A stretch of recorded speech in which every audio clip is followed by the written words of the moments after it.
It's moving day. It's raining. It's gotta rain on moving day. It's alright though. We're all packed up. Heading out of Jersey. This is it.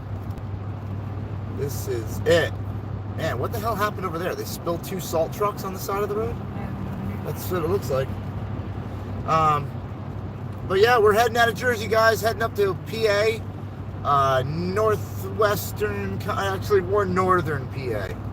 Just North PA. That's what we're gonna go with. But heading up there, drop off all this crap, the rest of our crap, bringing it up to my father's house, and we're gonna stay up there for tonight, maybe tomorrow, and try to find a camper. We're still on the hunt for a camper, guys. So, if anybody knows, if any freaking campers.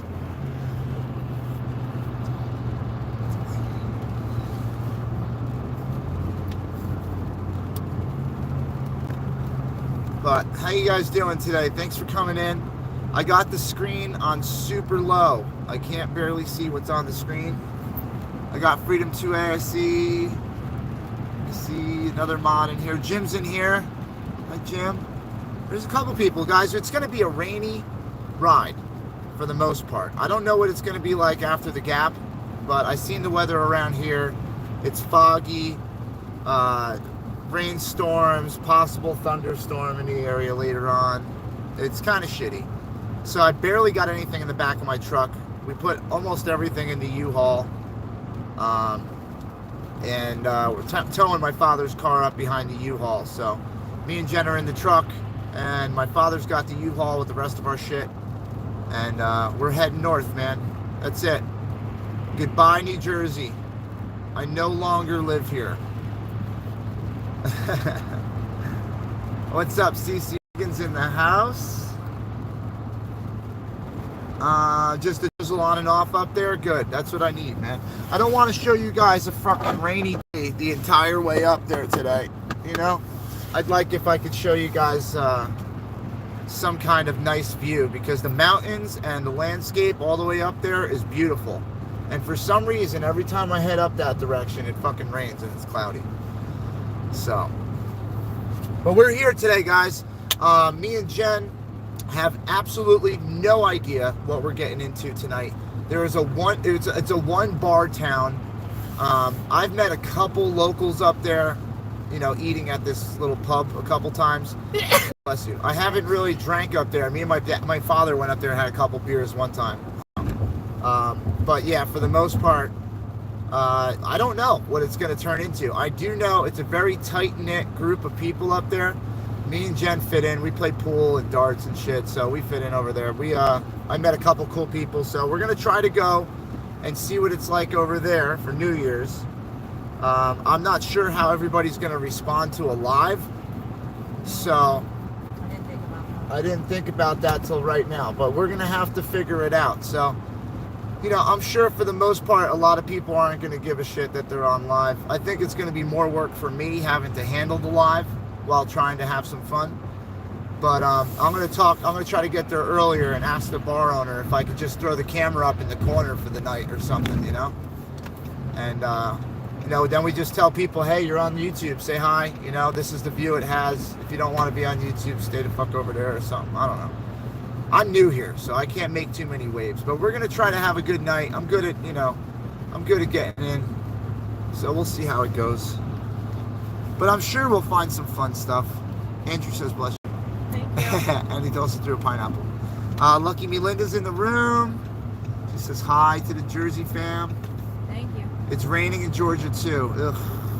We'll probably have fog. I know, dude. It sucks. Every time I go for this ride, I've seen it like 2 or 3 times.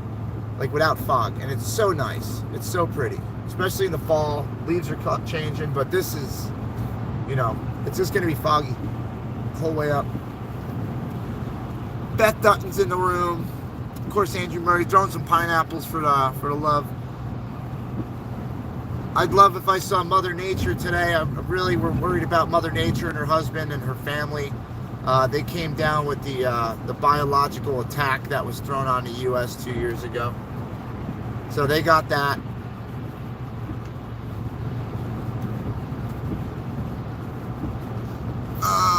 got? Okay. I'm not sure what that is, but I think Melissa. Hi, Melissa. Just so everybody's aware, I'll throw it out there for the new people. Yeah, there's a zero tolerance for fuckery in the room. Starting today. Like tonight, I'm gonna let a little bit go, but just a forewarning, after tonight, we're dismissing anything to do with the counterparts to this freedom movement. So anybody that's trying to take the freedom movement out, we no longer are gonna say their names. We're not advertising their channels. We're not putting their voices on here. We're not making videos about them. We're not doing none. We're gonna dead them out. They're gonna be dead to us. I literally am not gonna think of them. So I'm trying to get the rest of the Freedom family on board. And so you guys know, it's not about you guys bringing up topics. I know you guys want to know stuff. If you want to know that kind of stuff, you got to go watch their bullshit that they're talking about. We don't need to defend ourselves anymore. We don't need to explain ourselves for anything they're talking about. So we're not going to. And we're literally going to erase them off of YouTube. What are we doing? Oh, well, he's not moving. Don't go too crazy today. We just got to drive 4 hours. I'm sorry, I just stopped me. I know. I'm just saying. Don't want to do too many extra moves. It's raining out. You know. Let's just keep it simple. Hello, Jersey and IN. All right. Good second attempt. Hey, B. B's in the room. Love you, B. We got CC Reagan says safe travels. We're going to try to stay safe today. It's the other drivers we're worried about. You know, they're pretty shitty out here. So I've never been around in my entire life.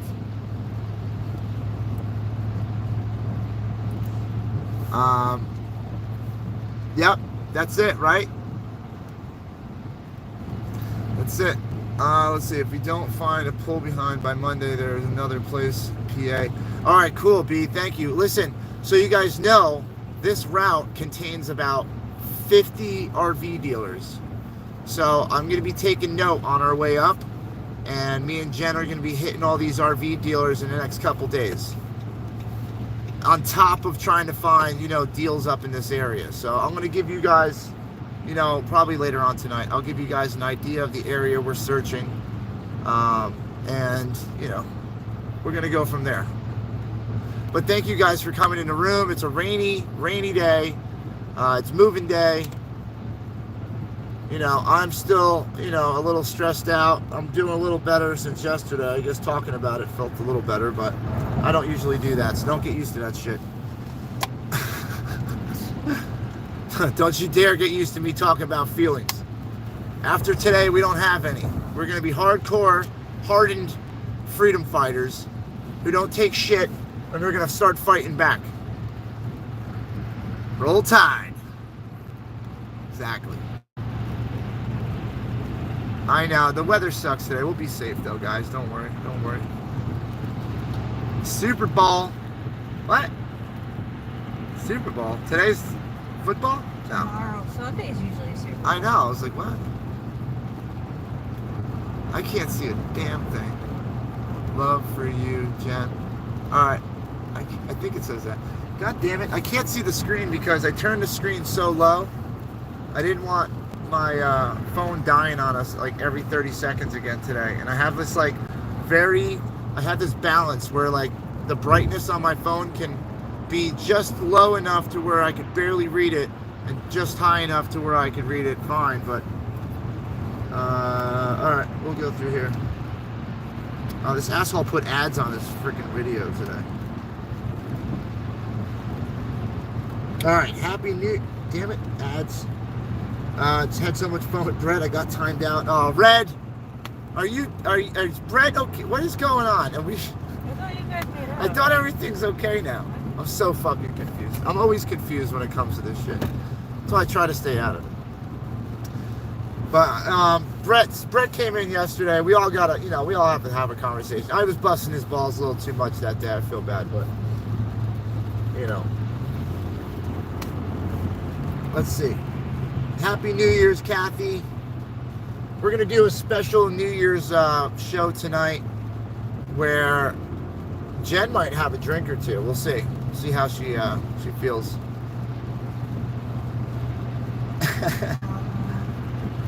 I know I'm having a couple drinks. I'm gonna relax and kick back a little later. bit, have some fun.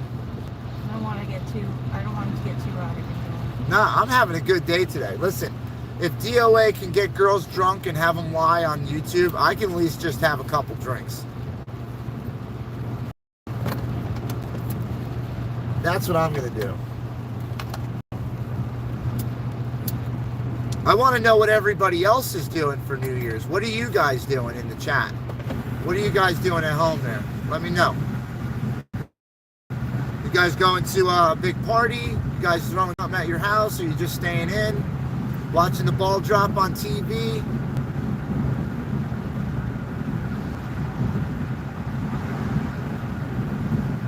Man, look at all those people. Think of all those people that got to stand outside right now for the ball.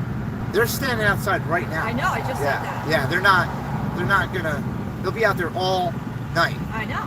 They've probably been there since this morning. Since this morning, yeah. You gotta get in early to get a good spot. Or last night. I don't know.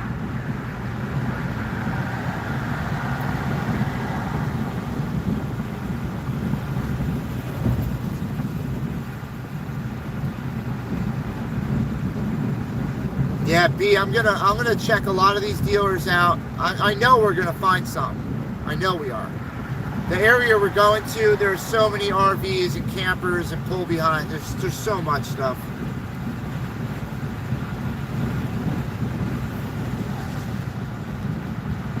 Oh my God, there's so many more. I didn't see all these chats. Oh my God. Something was wrong with Jen's phone. I wasn't getting chats. You gotta put it on live chat. All right, the Sugar Bowls today. Okay, College Bowl. I see. Kathy is saying Happy New Year's to me and you from Ohio. Happy New Year's, Kathy. He's really mad at the trolls today. I was just joking around. He let loose on me. Oh, God. You gotta be careful with him. We know how he is with the trolls and the mods. Happy New Year's, Christine and Jim. Happy New Year, everyone. Lucky me, Linda's. She's falling asleep over there.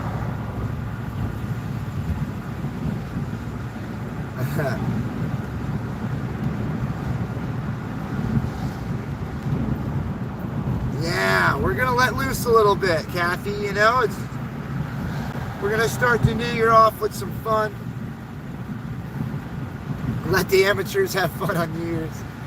That's what I'm talking about, Yancey. I'm hoping to meet a couple cool people. You know, have a couple drinks, play some pool. There's a bunch of cool people there, so we'll see how it goes.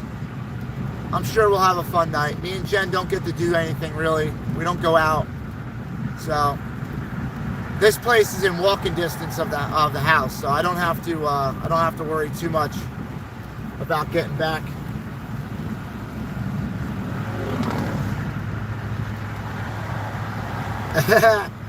Andrew Murray is doomies and shots. I'm started to apologizing for later.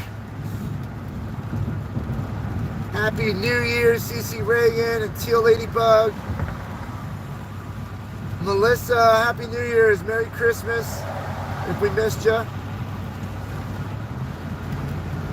We got love from Hagerstown, Maryland. That's one of our favorite spots that we've hung out this year. A lot of good memories down in Hagerstown. I will forever remember Hagerstown, Maryland. It's in my memory forever now. I don't have a choice. It's burnt into the back of my mind.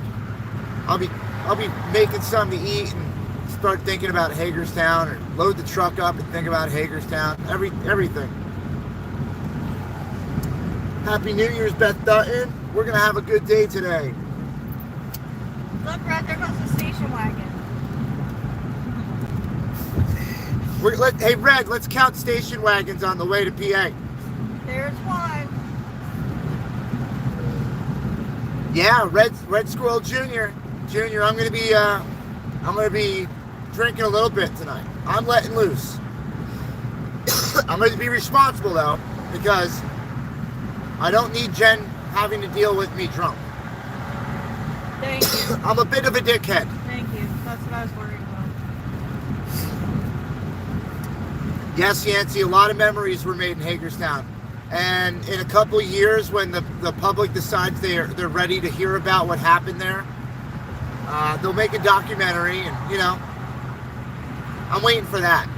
Now I'm going to sell my story to the movie maker. Oh, there's a Civic like yours, babe. I know, they just bought it. Aw. Don't sell that thing.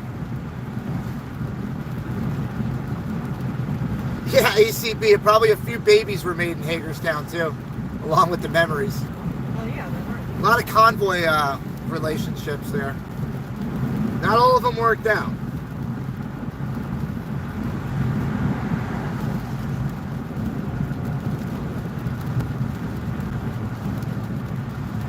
Oh, really? If you do your laundry on New Year's Day, you'll wash someone out of the family? Damn it. I gotta do laundry later. Jen's doing it. My family's safe. Jen's family, they can worry. I didn't know about that. No, it's an old wise tale. I'm superstitious. Winter sucks says I don't drink. I got a bottle of watermelon vodka in the fridge. Tonight I celebrate the end of a terrible year. I think we all do, Winter sucks. We are going to ring this new year in right. 2023 will be the year of justification, the year of redemption. All right? The year that we take this shit back. That's going to be the year. It's going to be an epic year. I didn't start off 2022 thinking this, that's for sure. But 2023, we got momentum now. We got a freedom family. We can spread news faster. We can network faster. Our ideas and our motivation is spread like a virus to everyone now.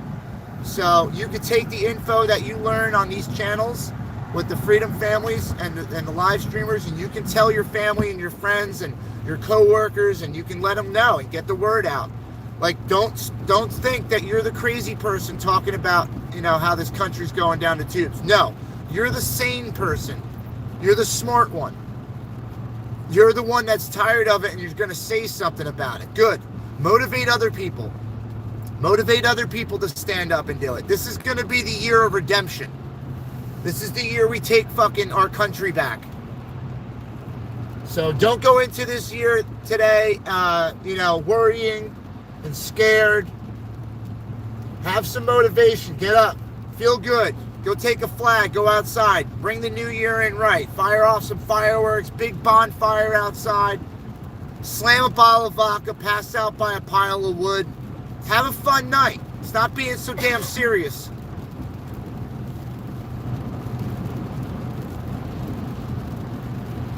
We're going to have a good day today. Look at this. We're moving. It sucks. Whatever. I'm still trying to have a good day.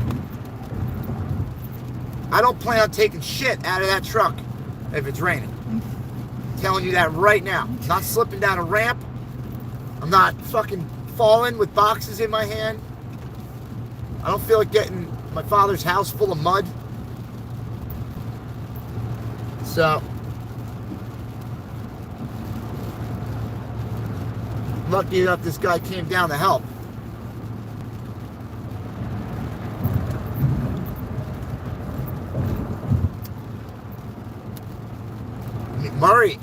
Andrew Murray, it's PA. I'm sure we'll hear some gunshots.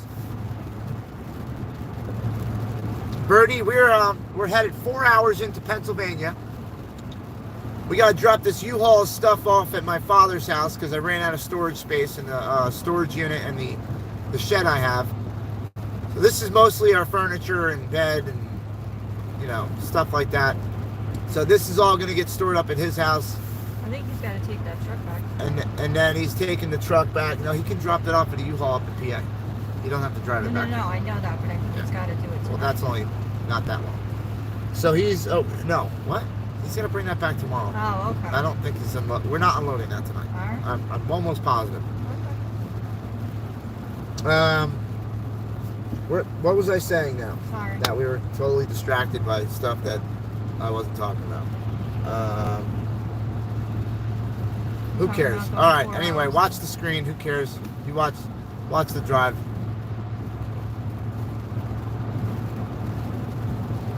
Just a shitty day.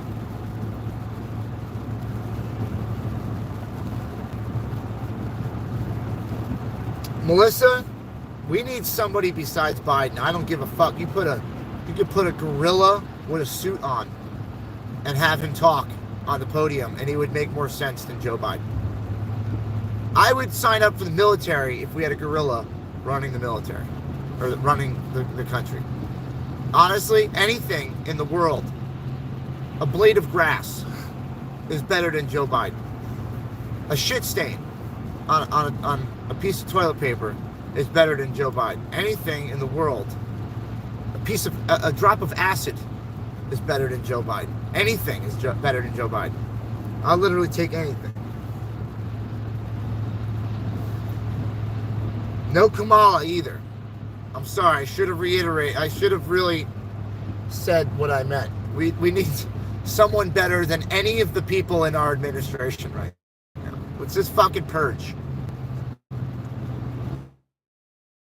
Jimmy Carter's better, he said. No way, Junior. It rained in Hagerstown?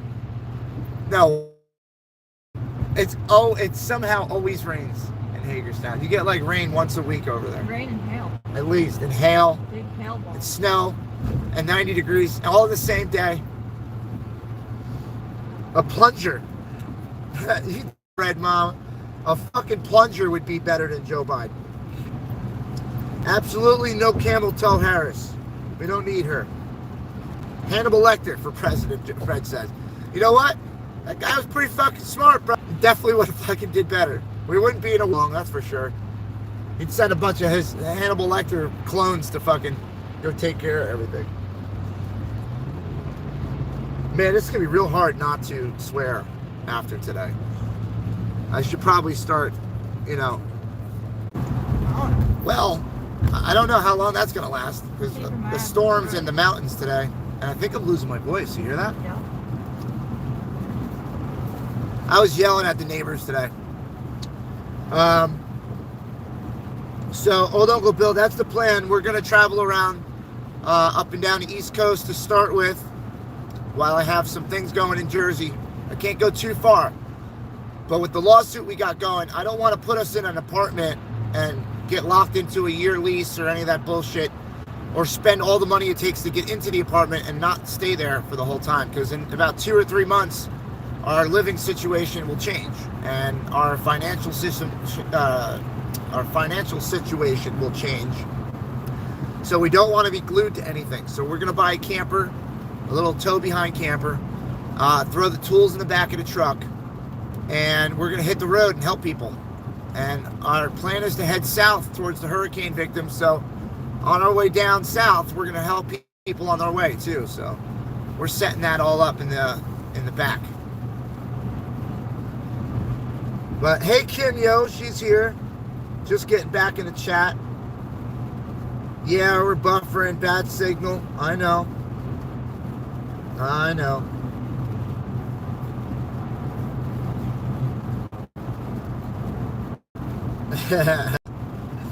Black Eyed Peas on New Year's. We put dimes and nickels in it. The person gets one if they get luck. We wash them. That's funny.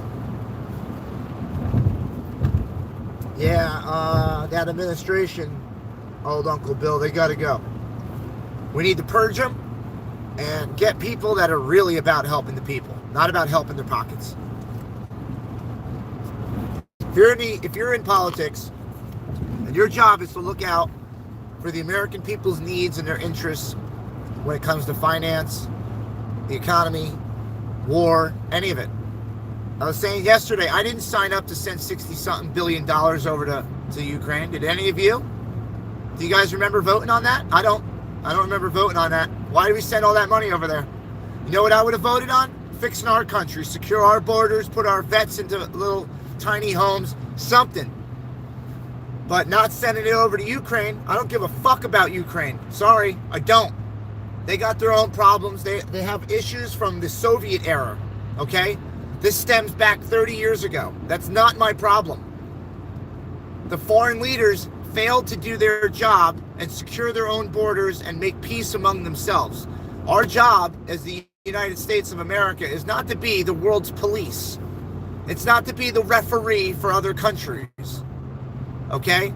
So if we're sending all this money over there and we have homeless people sleeping on trains and in tunnels and on sidewalks in the middle of winter with no fucking food, addicted to fentanyl, I think we need to change the situation and start focusing on our people, making our country great again, so then we can start helping everybody else. But right now, we're fucked up. This whole country's fucked up. Everybody leading the country's fucked up. The people that are suffering from this, fucked up. I'm getting all my F-bombs out today, by the way. But we're all screwed, man. The only people that are doing good are the ones running shit. The people running the big corporations that sell you guys all your products. The people that are running your politics. The people that are running the car industry. The people that are running the oil industry. They're the only ones profiting. They're the ones sitting at home not stressing. We need to make them stress. We need to make them worry. We need to show up outside these people's fucking houses and start doing mass protesting. Do not let the cops move you along. They work for us.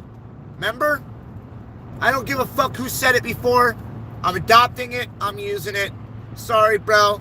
If you had a following, you'd be using it still. But they work for us, guys. The police, the government, all these politicians, they all work for us. Go out and remind them. You know, we tried it. It didn't work out because we slowed down. Apparently, the organization that was running the show wasn't making enough money and had to go for every last single dime they could squeeze out of somebody's disability check. We're not doing that shit this year. We're not doing that. We're not going to sit out here and grift money. We're not going to say, we need money to get this organization going. No. Everyone is the organization. You're all the organization. You're all the leaders. You all run the show. As long as you're a red-blooded, die-hard American, ready to fucking lay your life down for patriotism, you run the show. You have the voice. Everyone's voice matters. Everyone. It shouldn't be 3 people on a stage with a microphone. It should be 3,000 people with a fucking megaphone. Everyone's got a megaphone. How are they going to shut you up? How are they going to shut everybody up?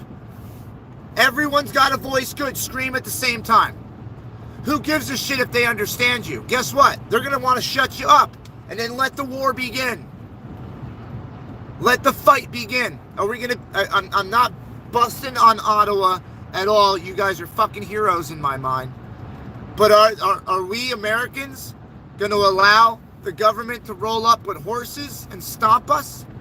Are we going to allow them to shoot us with pepper balls and tear gas and just we run the other way? Is that what we're doing? I'm not. I guarantee you guys, if you're standing behind me, I'll never turn around and run. I promise. I don't care how many rubber bullets I take to the chest. I'll be ready. I'll have a gallon of milk strapped to my waist, ready to pour on people. Keep them in the fight. Tear gas ain't stopping us. They can't stop us all, but it takes all of us, okay? This isn't the Revolutionary War.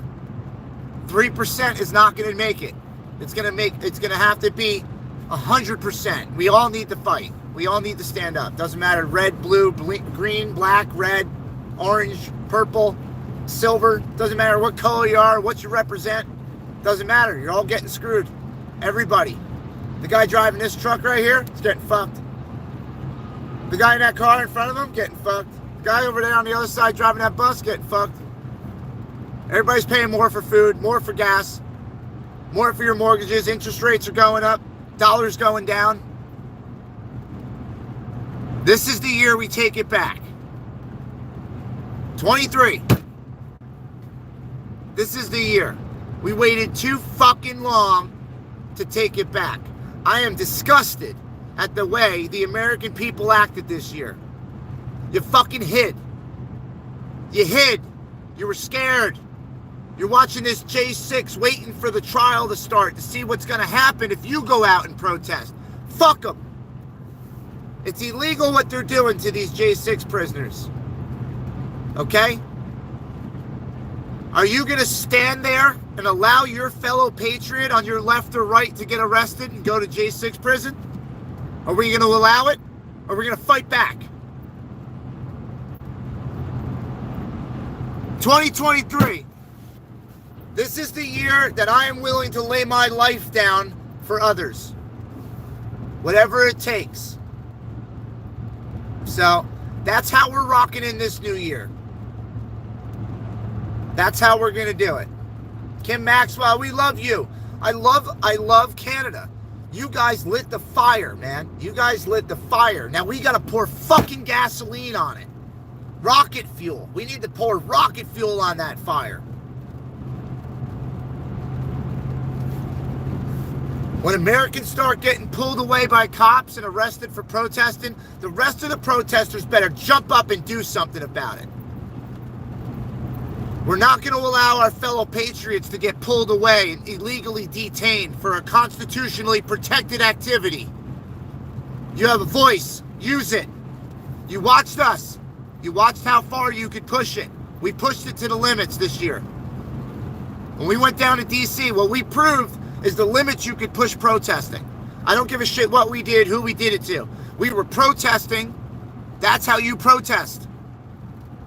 If the cops ain't there getting in the middle of it, you ain't doing it right. So get out. Go order a megaphone on Amazon. Drive around your town and explain to the people in your town, since they want to take it off of YouTube, explain to the people in town your story. Stand on a corner in your town or your city and tell them your story about how the V word got you sick and almost killed you.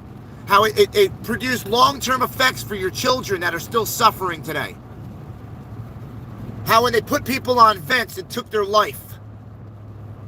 The old people that died in retirement homes. What are we going to do? Fucking forget about this? Do you think enough time's going to go by and we're going to forget all the people we lost?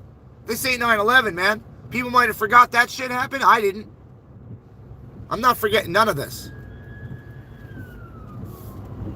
Now what? Other side of the road. They're turning around coming this way. Must be an accident. Shit. It's extremely heavy traffic. Got crazy traffic. We got police coming up here. Hold on. He's coming. Here he comes. Here he comes. That's right, truck. Drive all the way up to where you can't pull out of the way, you fucking idiot. He's in a pickup. What in the fuck?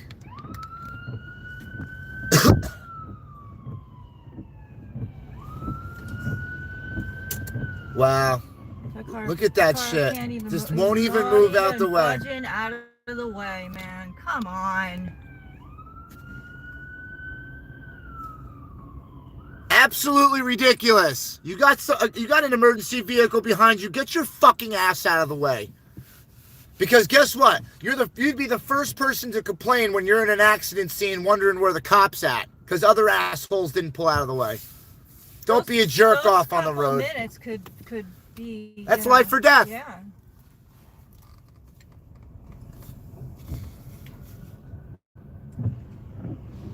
I hate that shit. And then all these people are gonna want to get behind him and race up the fucking fast lane because he's got the lead with the lights on. Don't be a jerk off, man. I hate people like that. Hate it. They're the ones that cause more accidents later on.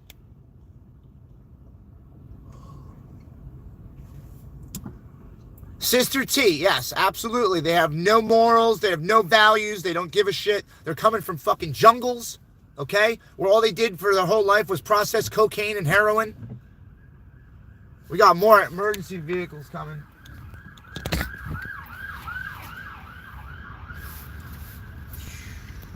Well, guess what, guys? We just added an hour to the trip. So, welcome to the 5-hour PA ride. In PA, I have to say jagoff. That's the word up here. You got it. He's a jagoff then. In PA, over here, you get a ticket. Yeah. Listen, if I were that cop, I'd be processing these plates that don't move out the way. Get a ticket later on. Want to be a dick? You want to sit in the middle of the road? You're more important than the emergency? I guess so. Look at the entitlement on the highway these days, guys. To do whatever you want and get away with an attitude. The police departments are shorthanded. They can't enforce all the shit going on. And these people know it, and they're taking advantage of it. They don't care. It's sickening.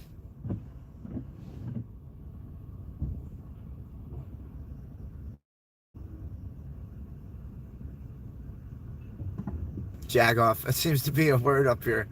That's funny. I didn't know that. When in Rome. I'm going to be running around all night New Year's saying, jag off! Hey, jag off!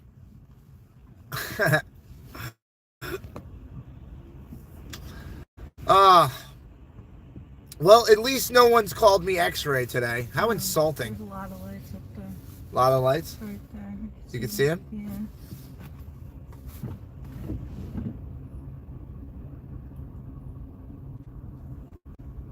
Well, hell. This is my forte here. This is what I'm supposed to do. We got to get some footage of the accident. If we're dipping down and going to this, like going to curve this way, then they would be on this side. But if you come over here, you could see them.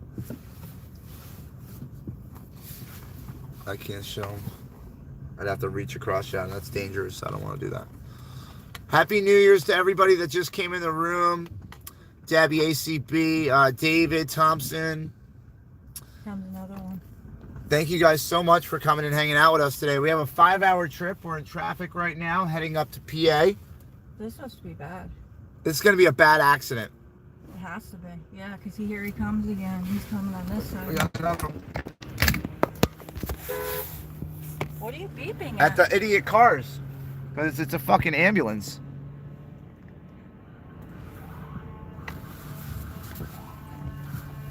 Oh, can't get over too much. I'm just giving her a little bit more room, that's all. There you go. Yeah. You got it, girl. Go ahead. Get back in the Whoa! Look at this scumbag with the plow truck. Hold on. I feel like getting a cone and throwing it in front of his fucking car. Look at these scumbags, man. No, they just cut. That's what I'm saying. They just went down there. They're riding the shoulder. There he goes. They're following. They're all pieces following. of shit, there man. Go. Pieces of shit. If you do that at home, man, don't tell me about it. Don't tell me you do it. I don't want to know. Unless that's You're someone not, that you know. If they're a nurse or a doctor accident, or something, or that's, your family member, you shouldn't be tailgating the ambulance through traffic. Number one, it's a fucking crime because you're riding the shoulder. Number two, you're putting other drivers at risk, the ones that are waiting to come back into the lane that were there before you. Can't get over. Absolutely ridiculous. Listen, I'm going to announce where we are later. If you guys know a fucking cool place to hang out in PA near where we're at, which I doubt because there's not much up there, we can't go too far. So if you guys know something that we could hit, that'd be cool. Oh boy, look at this. You got to see this. Hold on, guys. I'm getting out of this one. I'm pretty sure that whole other lane is closed off.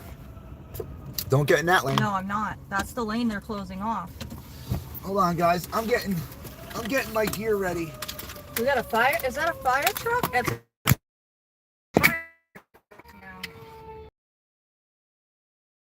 tractor trailer truck. Well, I'll be damned. Hold on.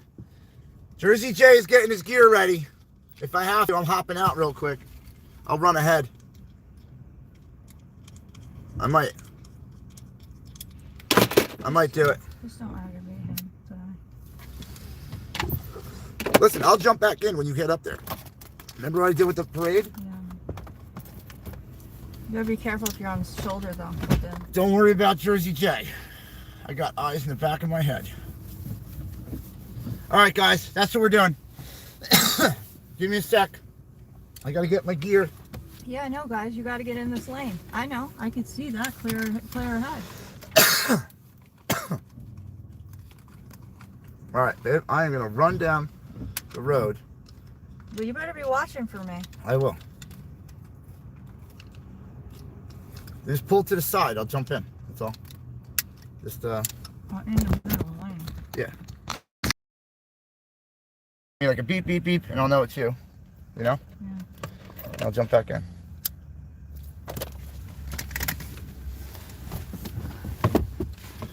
All right, guys. Hold on. How far down is it, babe? Well, I can't see now because you got the U-Haul in the way, but it's like right down there. Is it? Yeah. And I'm pretty sure this lane's closed off. Like they're gonna have to start coming into this lane.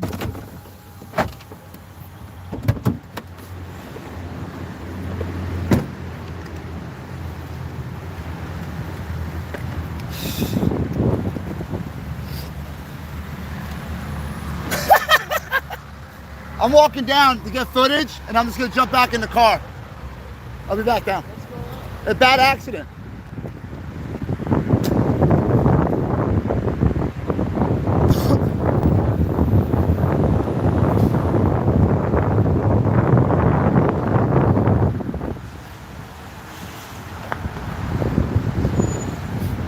Jersey J on the move, baby! Who else gets footage like this?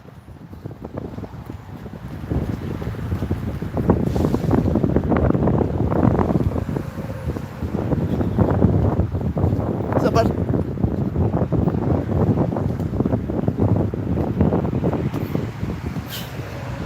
I gotta take it easy running.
This is what we got, guys.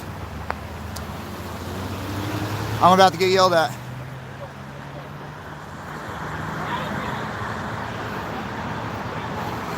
Watch.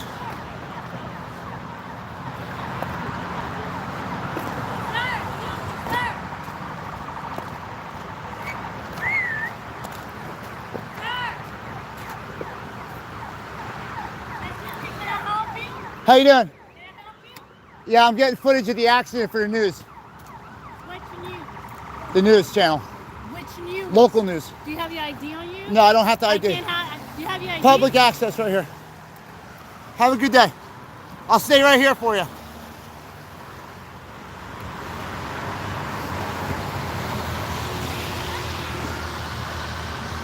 ID refusal. There you go. Sorry, lady. First Amendment.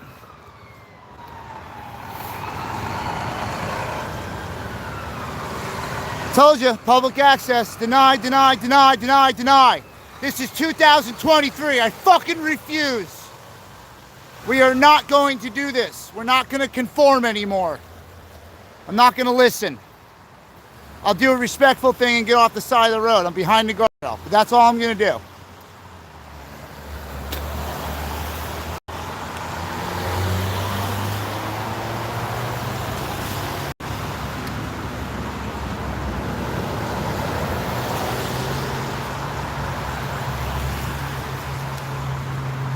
She's brand new anyway. She didn't want the fight. She got a job to do. She should concern herself with that accident scene, not with me. I'm doing a First Amendment constitutionally protected activity right now on a public piece of property, filming public people. I'm not yelling at the accident scene. I'm yelling at the camera. I don't have a problem with any of those people. They're doing their job. I got one of the tires over here, I think.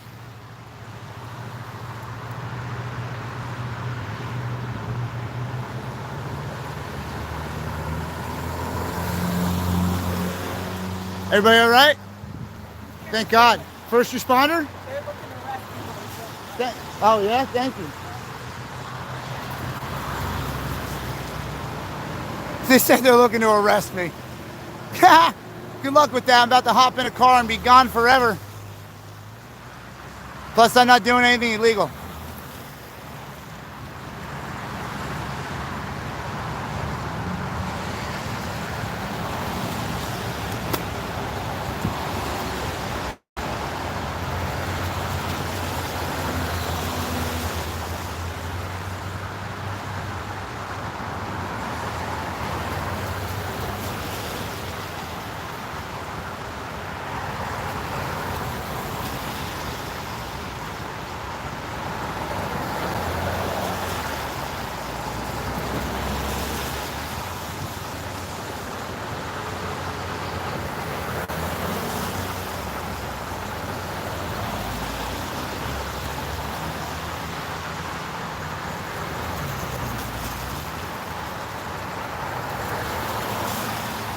You hear that? That's funny. I'm behind a guardrail now.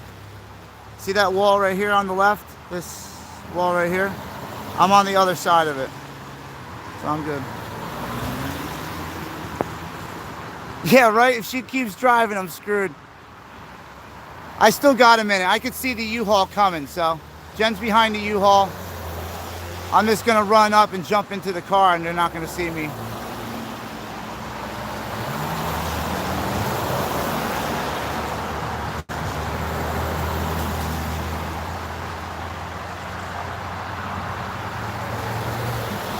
Jen won't even have to stop the car. I'm literally going to run and jump into the car.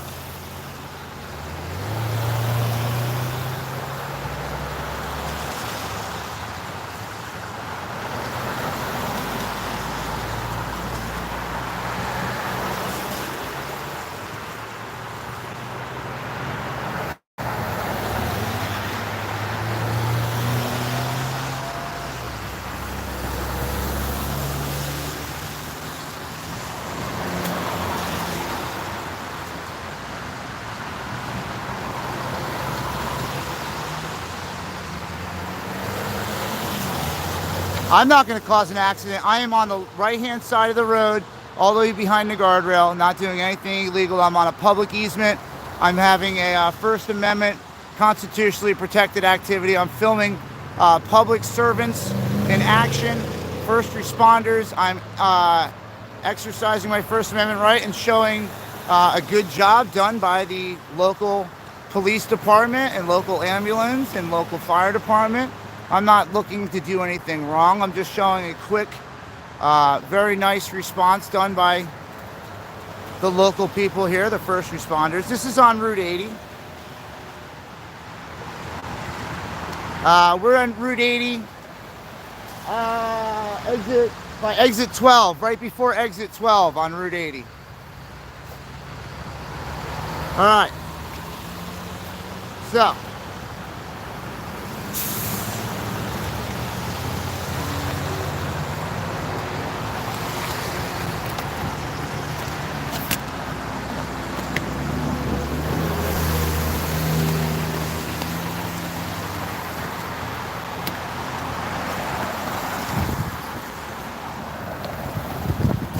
Keep going, keep going, keep going. There you go. Alright. I shut the tripod in the door. You alright? Yeah, hold on. I almost got the cop was giving me an issue. Hold on, guys. I shut the fucking tripod in the door. Hold up, hold up. I'm getting you. I'm getting you. Boom. Is everybody alright? Okay. Hold on. Stuff happening. Yes! Mission success, guys. That's what I do for you. That's the kind of footage I go get for you, okay? That's the kind of footage I go get for you. So anybody that says I do the same shit as somebody else, yeah, watch my footage, all right? Now, if I could have helped with that accident scene, I would have helped, but they already had it handled, and I have nothing to do with it. I wanted to show the first responders around this area in a good light, and that's what I did. The officer almost made an ass of herself asking for ID. I'm not IDing when I'm under a First Amendment constitutionally protected activity. I'm sorry, I'm not doing it. We're not doing this shit no more. We're not doing it. I'm not getting bullied around by the goddamn police. I'm not getting bullied around by the fucking government. We're not getting bullied anymore. Let me be an example. Stand up for your fucking selves. Stand up for yourselves. I don't care if that got me detained. They would have had a civil rights violation. So, stand up for yourself. I'm not giving in no more. I'm not dealing with their bullshit and their bullying. We're not doing it. They work for me. Pay my tax, they could work for me. Not the other way around. I don't have to do shit. I showed up. I'm filming, trying to make them look good. She's making herself look bad. She's lucky she walked away. She would have made herself look worse. I don't have to do it. I'll back the blue, but the blue's got to back me when I need it. Protect my amendments, man. Let's see what else we could find today. We the people. That's right. It's raining. I don't give a shit standing out in the rain on the side of the road because something's happening that everyone else should see. Now, is that going to make the news? Absolutely not. I'm the only one who got fucking footage of it. That won't make the news, how somebody crashed into the median and started an hour and a half traffic lineup on Route 80. It's just going to be in a news report on the radio, or local news channel's going to have a picture of it. There's no chopper flying up there right now getting footage. If I'm out here and I could show you guys, absolutely going to get out and show you guys. I just ran a quarter mile down the road and some lady's going to bust my balls about an ID. Yeah, right. Not today, Junior. She was brand new. She was brand new. She's fresh out the academy. She had the creases and everything going on in the uniform. She must have been 20-something years old. Poor thing. She got to read her Constitution. I don't listen to these little statutes and these little town ordinances and bullshit. I have a right. I'm going to use it. Route 80, what state? Pennsylvania, Nance. Pennsylvania. We are 10 miles from the Delaware Water Gap. We didn't even get out of Jersey yet. We're still in Jersey. I've been trying to get out of New Jersey for about an hour and a half now. That was a state trooper for Jersey, yeah. She's brand new, though. They just put her out here. I don't think she's ever had to deal with someone filming on the side of the road before. But today was her first experience. And she did the right thing. She went back to do her job, which was make sure that scene was secure. It wasn't to come and ask me for ID and harass me. If she wants to look good, then just do your job. I'll make you look good. I don't have nothing to say against cops that do their job. But don't fucking come up to me and try to bully me and harass me for an ID. She was saying, sir, I just kept walking. Why are you addressing me? You have an accident scene to take care of. I don't need that shit. Don't do that shit to me. Sorry. You want to look like shit? These cops want to keep making themselves look bad? Keep responding like that. I watched the video the other day where they called the cops on some guy filming outside of a building. It was a First Amendment guy, you know? He goes around and he does all those checks for people. But they called the cop on him. The cop came and basically told the people who called the cops, I can't arrest him for saying this. I can't arrest him for filming. This is his right. He's allowed to do it. And they stuck up for him.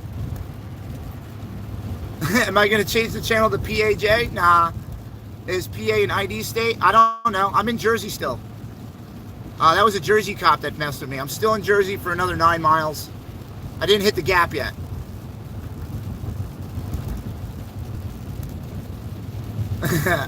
They tried, though. She tried. Hey, listen, got to give her credit, man, right? She tried that little bullying tactic, but she's so new that she didn't know how to follow it up with someone who would deny it. And I'm going to deny it. I don't carry ID, and I'm not showing ID. I don't carry it. There's no need for me to carry ID. I'm 40 years old. I could buy liquor at anywhere I go into without an ID. And if I need an ID, I don't need to buy it there. I go get Jen to buy it or someone else to buy it. I don't want an ID. I have one. I don't use it. Old enough to buy cigarettes and liquor and anything else that I need ID for. I don't show it. I don't bring it with me. That way I don't have to ID. I don't have it. Oh well. I don't consent to searches, so you can't even look for it.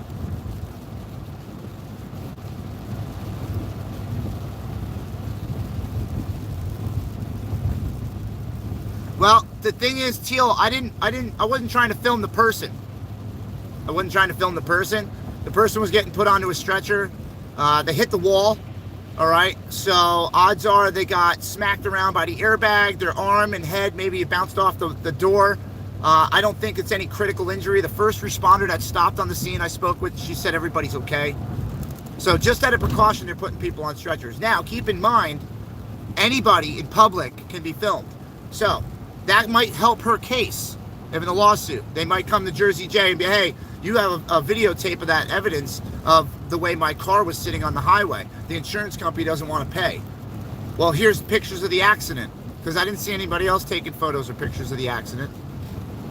So that kind of stuff can come in handy. I'm not doing it to be mean or anything like that. And if that's the way you're trying to portray it, you can go to my other channel. Watch that. If you don't like what you're watching, I love it. I was a firefighter, so I like watching other firefighters work. I like watching other first responders in action. They don't get enough credit. We need to highlight the people that are actually out there first responding to the scene and helping people. We need to show them in a good light. So I'll be more than happy to go film it if I'm by it. What else?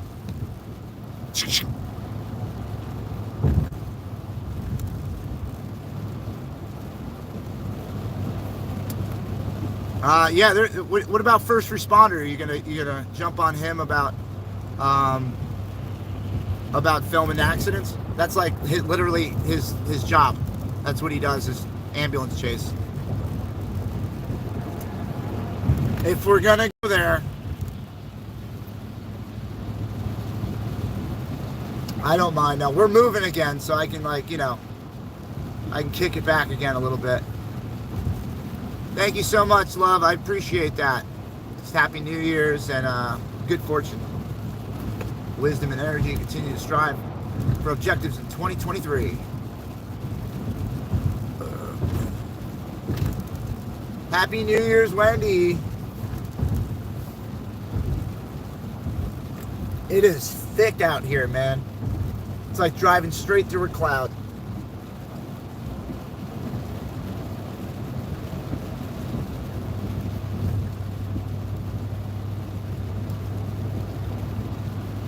Kelly, it's all right. It's all right. It is what it is. I'm going to be honest. We just drove up here yesterday. It was a little nicer yesterday, but we took this ride yesterday through the gap. And we were able to show you guys a little bit of it, I mean, the move in the rain, it's expected, It's expected. Anytime we go to move or do something important outside or need to, move things in a truck or something, it always rains. It's Murphy's Law. Yeah, at night it would be worse, so at least it's still a little light out here. But this is going to be our trickiest part here with this U-Haul and the trailer. Hope my father realizes. I'm sure he does.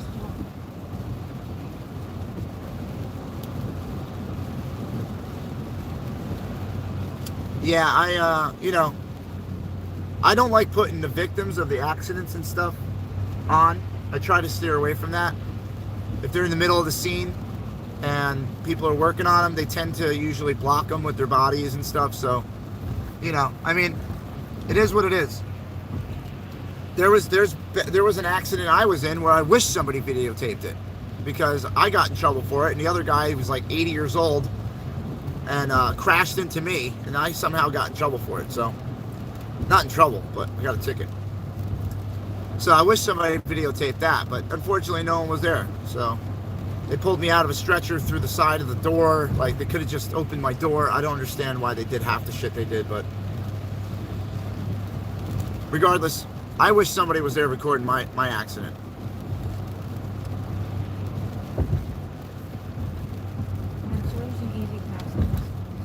There's an easy pass in the windshield. No, I'm just saying. Oh, he's got to go to cash. He's got to pay axles. Yeah, he's probably going to be right next to me. Yeah. And all you do is you draw back before we get to the toll. You draw back, you know, 5-6 car lengths, let a couple people go ahead of you, so that way he can go through with the cash and pay, you know? And then by the time he's going through, we're going through. Yeah, this will be that tricky part I was just talking about. Now you got the semi driving. There's a cliff on the right side, sheer mountain face. Let the semi go. Let him go. And then on the, oh my God. He's gone. I get nervous He's good. with this shit. He's alright. I don't want to see anything bad happen.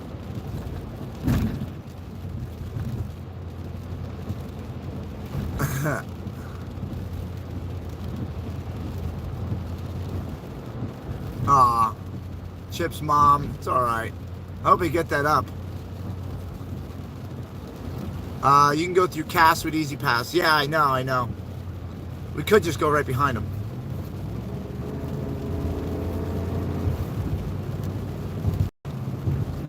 I can't believe people are hiking the Appalachian Trail today.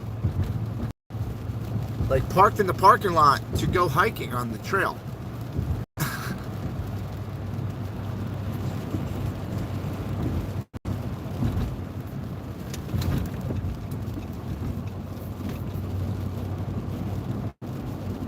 They'll send me a bill on the turnpike, no cash. Yeah, Debbie.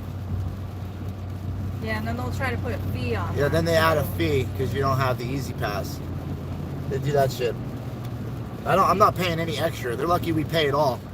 I'm about to put some blackout plate covers on and flip them down when we go through these things. Like some James Bond shit.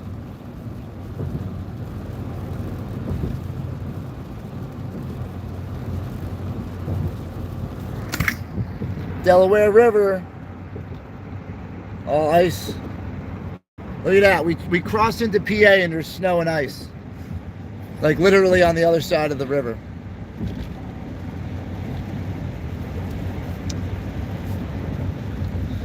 Damn, Chip's mom. I have a couple of degenerative discs as well. And I didn't realize it. Pop, what are you doing? He went to that one. It was close. Holy Christ. He got it. Don't worry.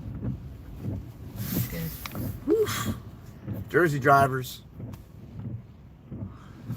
All right, guys, I'm taking a break from the chat for a minute. I need to calm my voice down because I've been talking and my voice is going for some reason. So I'm going to take a break talking for a minute, and I'm going to follow the U-Haul into the mountains and clouds.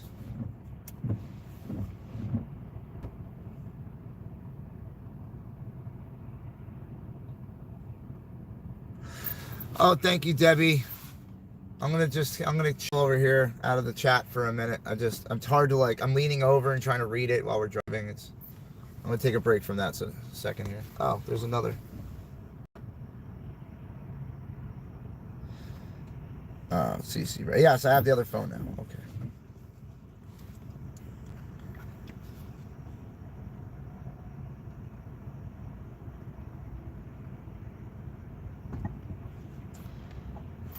Last night's stream, yeah. I know, we did like almost a 13-hour stream yesterday or something. We're paid. Yay! That worked.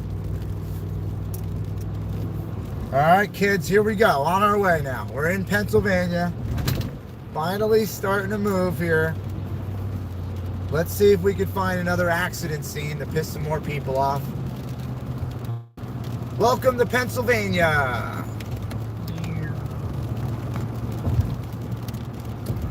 Thanks for everybody for coming over to our tri-state party tonight. You never know, might end up in New York. New York's only 20 minutes away from the we're 20 minutes away from the border of New York. Let's see what the Uber situation's like. Be a fucking guy pulling up in a horse and buggy, some Amish dude. Call for an Uber, eh? Right. We got your Uber right here. You're funny. You ever get the Pennsylvania Dutch Uber?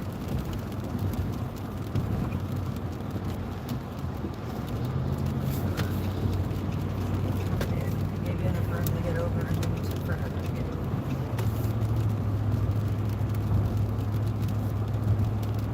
over.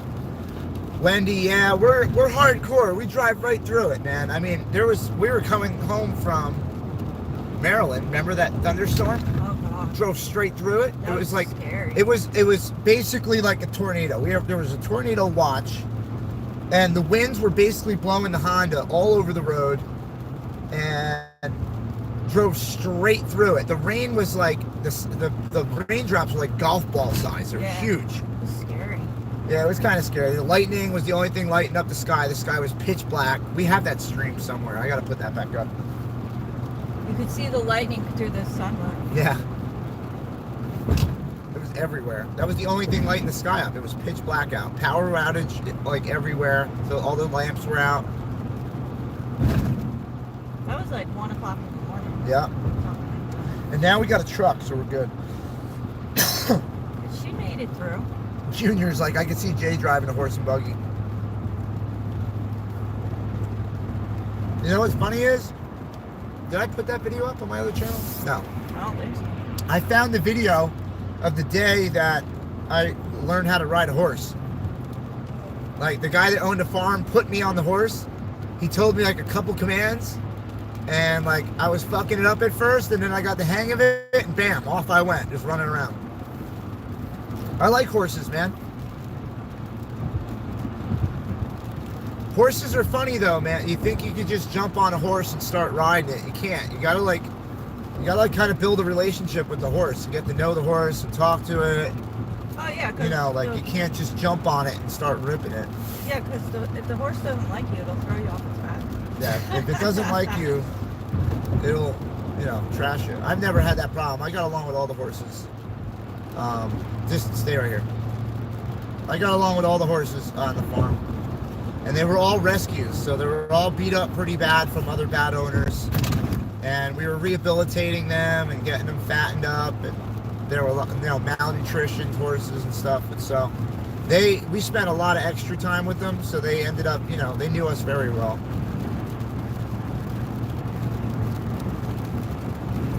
I hope they got good homes. I hope they got good homes too. Especially Princess.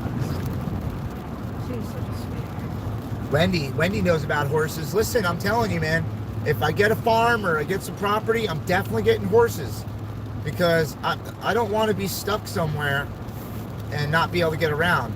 So I'd rather have horses, so that way they can help with the work, they can help with, getting around and moving things, because if we end up with no gas or gas shortages and things like that, we have to think about alternative ways to get around. And why not go back to basics? Why do we have to charge solar things? Just get on a fucking horse. Ride a horse down to the deli. 0 emissions. Oh, he's gonna poop maybe once or twice on the road.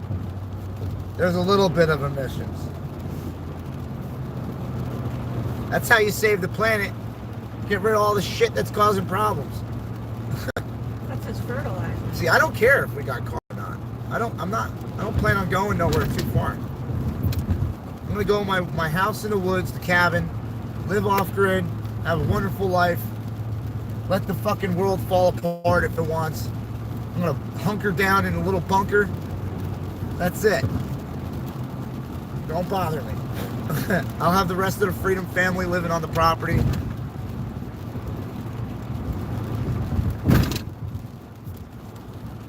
Have a little community. Yeah, Wendy, in some states, like, it's common to, like, ride your horse to the dollar store or, like, ride your horse to the liquor store. I was watching this YouTube video the other day, and it was a police video. The cop goes to pull in front of this horse and buggy, and it just keeps going. And as it's going by, you can see the Amish driver passed out, drunk, with a bottle of beer in the car. And the cop goes to the other cop who's following the buggy.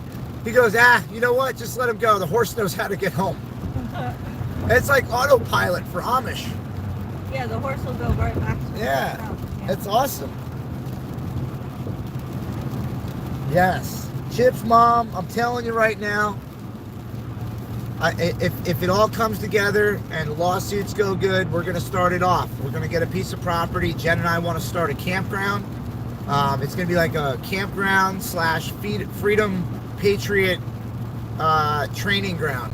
And you can come there and learn different, techniques on survival things and off-grid things and how to defend yourself, how to dig, how to make a sniper nest, how to make a camouflaged bunker, how to, whatever, a foxhole. And there's going to be different classes and different things we're going to go over. But that's if everything comes together. That's our dream, is to make a little campground, and not like an RV park where you're pulling in with your luxury $500,000 RV. No, it's back to basics camping. All right, maybe there might be a couple campers like on the back end of the property that like people live in or whatever, but the camping style that we're gonna do is straight up tent camping. If it's raining, you're in the freaking rain. All right, we're gonna have rental things for different years. So if you want to do like camping like you did with your parents back in the 70s, we'll have all 70s equipment. You know what I'm saying? You use those old aluminum cook pans and shit.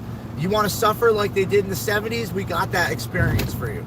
You want to have like the ultimate, warmest, best experience? We got that. We'll rent hammocks out. We'll rent everything out. So if you don't have the equipment, you don't even have to pay for it to go camping. We'll give you that experience. We want to do things differently, but we want to make it, if you have trouble setting up tents, we'll come and help you set up your tent. We want you and your family to come there and have the good old-fashioned family camping experience. Not where you're sitting there watching a TV in a living room on wheels, okay? We want you to be in the around a campfire roasting marshmallows, playing campground games, the kids are playing on the playground, the parents are over by the big fire pit having a couple drinks, chilling out. I want to make everybody comfortable and have a good time. I don't want you to show up and go camping and you're stressed out because you don't have the right equipment or whatever. I want to make it awesome. I want to make it an awesome experience for your kids to remember for the rest of their life. I want to have a space to throw corporate events, so you can have an office party. Everybody can go camping for the weekend, go back to work refreshed on Monday, have kids' birthday parties, Cub Scout, or Cub Scout or Boy Scout area, so that way they can rent that out and use it. I might just give it to them.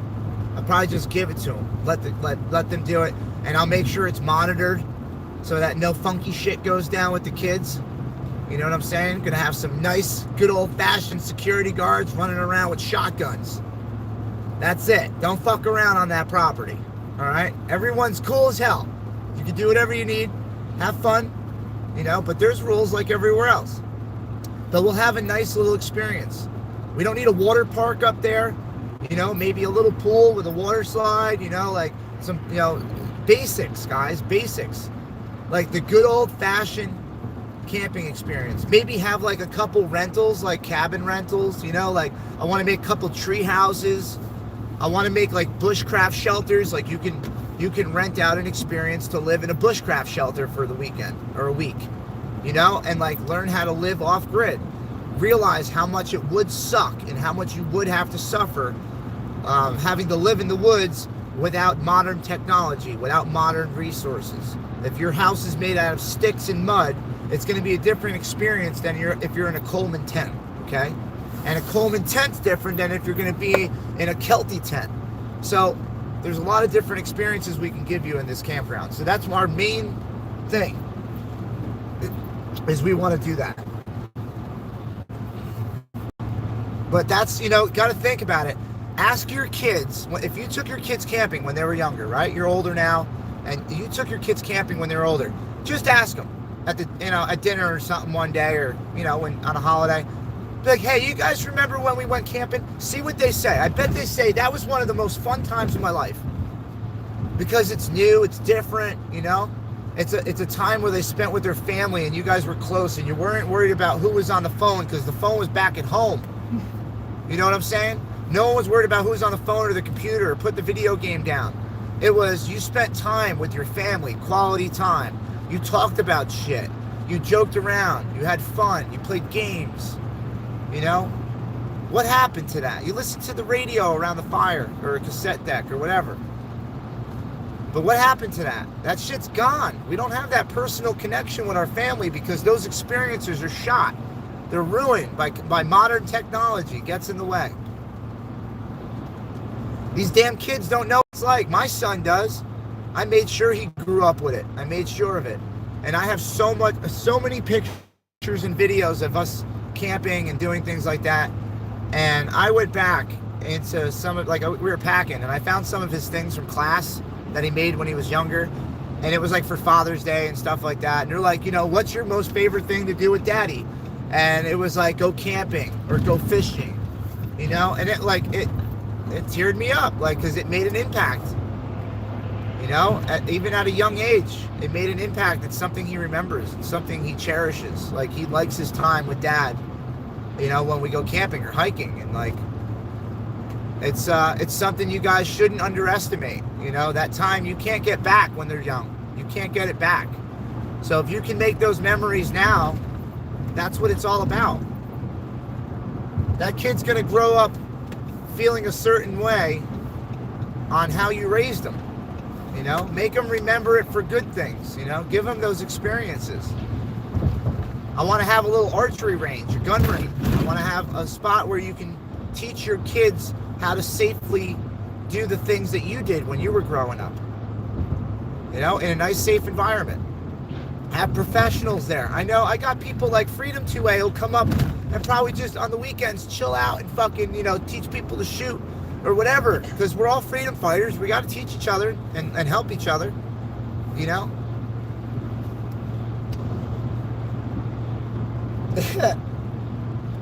Beth, you're funny. Yeah, I know. ACB, they're miserable because usually you can go throughout your day. This is why. This is what I think. You can go throughout your day 30 years ago and you weren't constantly reminded that something was over your head. Bills, blah, blah, blah, blah, blah. All right? Bad things going on with the family. Maybe even nothing is going on with you, but your bad things go down through your feed and Facebook. All right? This shit didn't exist 30 years ago. 30 years ago, you went to work. It was a quiet bus ride to work. All right? You get to work. You're in the office. No one's talking about Facebook. No one's talking about, this video they've seen on YouTube. It was it. It was whatever you had around you at the time. That was it. That was your entertainment or whatever was on the news. They didn't have cell phones in everybody's hand, disconnecting them from reality. Because that's what it is. Everyone substitutes their own reality with someone else's now. Or some girl doing a makeup tutorial. I don't have to watch it because I don't have to see it. It's not there anymore. So I eliminated that. And I get more done. I'm more productive. I'm more social. People don't understand. If they just put their damn cell phone down for a couple days, their brains would work better. You're being dumbed down with nonsense. Silly videos on, stupid memes. I mean, how many stupid memes can you watch? Billy. It's the black car's fault. He almost slammed into you. He's in his blind spot. All he had to do was drive into the other lane if he's passing people. Yeah, I don't know what he was doing. I was wondering that myself. My father saw him. He was trying to say, I'm trying to get over. Why the fuck you speeding up? I know that, but he was in our blind spots. Yeah. Because I didn't see him until I looked over I saw him there. No, they're the people that drive next to you for 30 miles without getting over. I don't understand why he's in Idiots. that lane if he's not going to get over. He's matching his speed in the other lane. I know.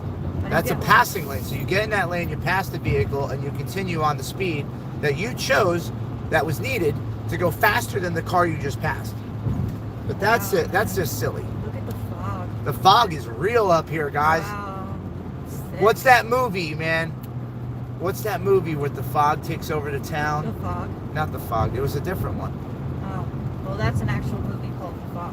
I know. There's The Fog, but there was a whole other movie, too. Silent Hill? Maybe Silent Hill. I don't know. I didn't see it. I'm not a big scary movie person. I think it was Silent Hill. Scary movies. Well, I'm taking a $5, man, with my voice here. I keep losing Is it. there any coffee? There is coffee in there. Do you want some? Just a sec. My lips are dry. I got the orange soda in the back seat, too. I gave him the water because he didn't have anything. I want him to have something to drink. Yeah, I figured that. That's why I kept the water out. Every time we go to my aunt's house, she gives us a bottle of water. Yeah, I know. I'm like, Cat, I don't drink it. Yeah, Freedom 2A told me that this is going to be bad.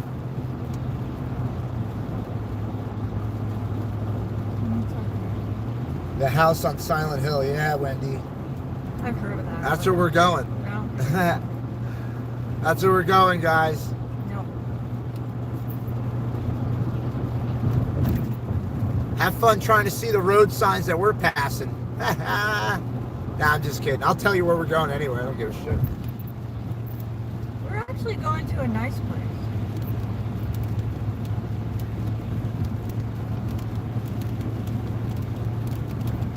Comes the rain again.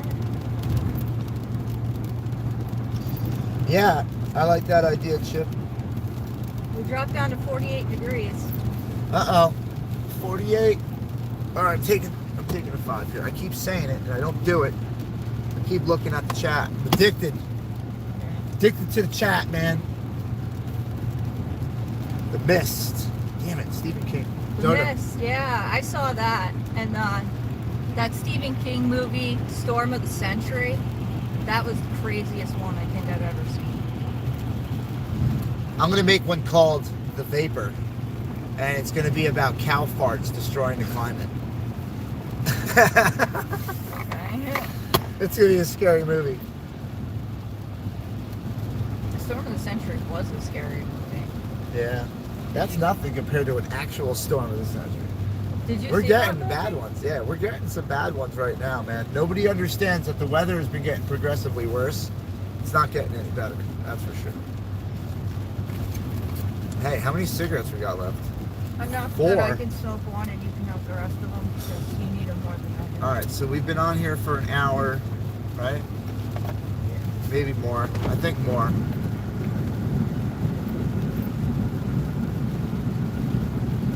I think we can make it. We'll be alright. Wait, where the hell's Brett? Brett's in here? I don't know.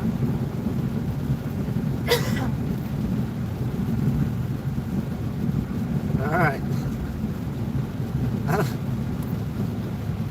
Brett, if that's really you, you're funny. You're funny fuck, dude. Commie broccoli. I don't think you're a communist. I don't know where the broccoli comes from. You're just Brett to me, man. You're just Brett. You do Brett stuff. Just like Red's Red. He does Red shit.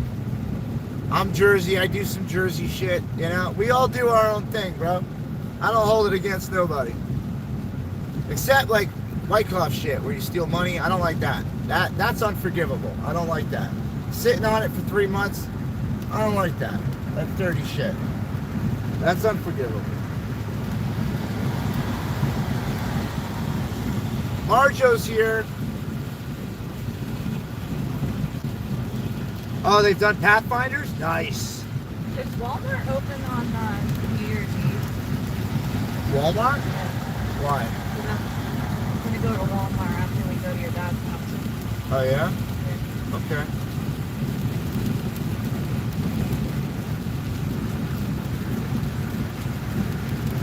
Whatever you want to do, sweetheart. We got to hit a fireworks store too, so we can blow off fireworks in the rain. Yeah, I think that's on the way to Walmart. Guys, I don't give a shit. It's foggy, raining, whatever. I'm shooting fireworks off tonight. Gonna shoot some fireworks in the fog. That should look pretty cool, actually. It's gonna be this, like the sky's gonna glow, you know, because it's fog, and water vapor carries light farther. Yeah, I don't think I've ever done fireworks in the rain. I don't think I've ever lit fireworks in the rain either. Any- I'm only buying one cake. They were spending like 25, 30 bucks on a cake.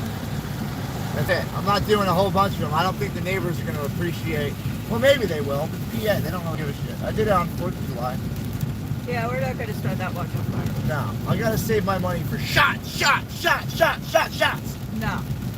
Everybody!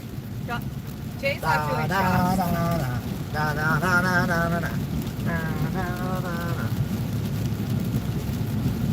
No shots.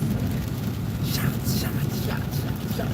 Who knows? He might want to come out with us. Who, my father? Yeah. Hell yeah, we're getting pot drunk tonight. He ain't gonna. He's gonna. I got too much shit to put away. Yeah. I gotta put all this stuff away. My father's like me. He's just very dedicated to the cause, whatever he's doing. Yeah, So if it's moving, he's moving. I'm like, we're gonna do this shit tomorrow, man. He ain't moving half that shit without me anyway, so. I moved it once today, that's it's it. It's gonna get all wet. Yeah, I'm not trying to get it wet either. I mean, technically, we could back that fucker right up to his door and walk right out of that into his steps, you know? Well, see what he wants. Yeah.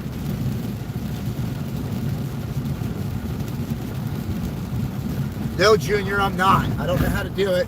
I tried to do it. It's like you take it 5 minutes for your voice. No. He doesn't know how to do that. Nope. I gotta get the Macho Man Randy Savage voice back. Oh yeah!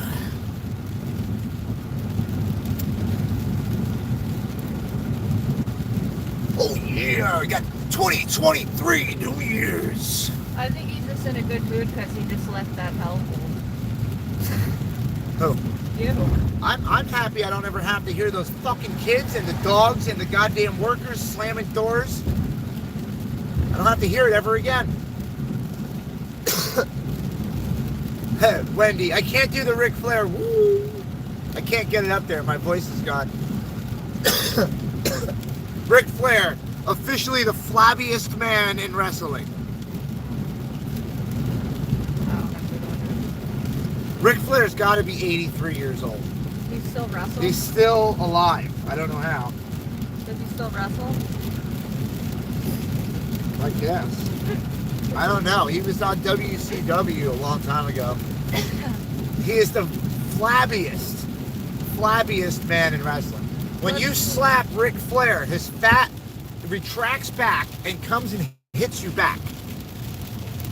That's part of his wrestling move. He swings his body and his flabby skin hits you. Yeah, it can pile drive you. It's crazy. His skin has a mind of its own. What's the cutoff age for those wrestlers? There is no cutoff age. Whenever the steroids doesn't kill you. So whenever you like go brain dead or something? Oh yeah. Yeah, basically until you get your head knocked around too much, your body fails, or the steroids don't work. But those poor guys. I think Macho Man's dead now. I'm pretty sure Macho Man's dead. Oh yeah, I had a heart attack, yeah. Oh yeah. Too much cocaine and Is that the one with steroids. Slim Jim? Oh yeah, Slim Jim. Yeah, I think he died. Love the Slim Jim. Oh yeah. Guys, I started doing that the second week of Hagerstown, and people were losing their shit. That was way before the Steve Irwin voice. I had Macho Man down. Like I haven't lost my voice enough yet, but I had him down, man. We were killing it. Undertaker was awesome too, yeah. I watched the behind the scenes stuff now, where him and Kane go back and like buy their old equipment and stuff off of people. And it was pretty cool. They They're so weird and different off, out of character. They're all living. They're trying to live through their past. Yeah. Now they're like all buying their old shit. That car sounded like it was going really fast, didn't it? Yeah. Way faster than it should have been. Na, na, na, na, na, na, na, na. Rain doesn't slow everybody down. Nope. These guys are gonna take a break. Well, it was fun. We got a 4.5, 5 hour ride up to PA in the rain, in the fog, dangerous weather conditions. And then we got to throw in the First Amendment audit real quick. And we saw an accident. You jumped into a moving vehicle. I jumped into a moving vehicle. Some hero shit. Would have preferred if you kept it rolling, but you kind of stopped too much. I don't know how to do that roll. I know. I gotta teach you. I'll take off and you'll have to run after I gotta the teach car. you. We used to have it down in Hagerstown when we went through the parking lot. Yeah, Just I hop know. onto the side of the car. But that was with the car. This is like, Didn't someone fall off its trunk? Because We lost somebody off the trunk. I pulled away and they went to jump up and they I think it was red. they missed Was it red? They missed the trunk. Was it Red or Ralph? I think it was Ralph. I think it was Ralph. Yeah. Well, we had someone go to jump on the trunk and we missed him. Because I didn't know he was going to jump on the car. He came later. Chief J. Strongbow? I don't remember that.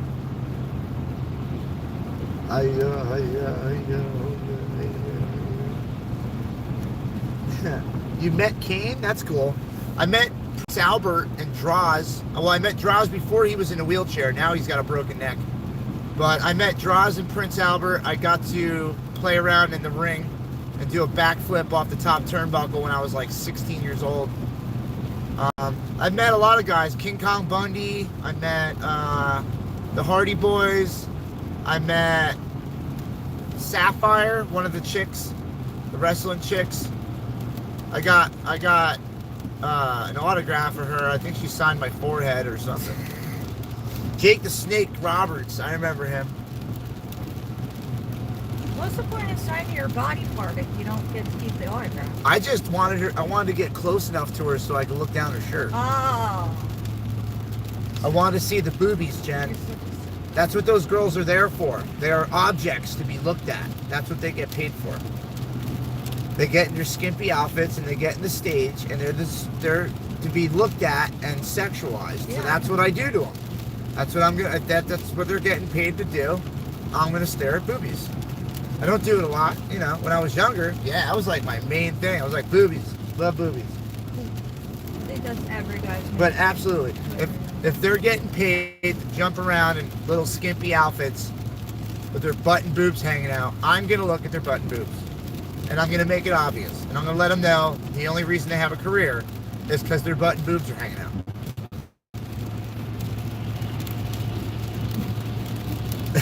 It's true, right? I mean, I don't want her to think that she has a personality. She didn't get hired for that. They get paid a lot of money to do. No, like a stripper or a hooker. They get paid to sell sex.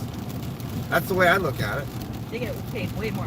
Well, they're getting paid millions of dollars to jump Exactly. around in skimpy outfits. Exactly. They figured it out. They took it from the strip club and that kind of environment, and they're like, well, my body sells. Like, I might as well pile drive a bitch in the middle of the ring and, do a backflip into the crowd, and I could make $2 million.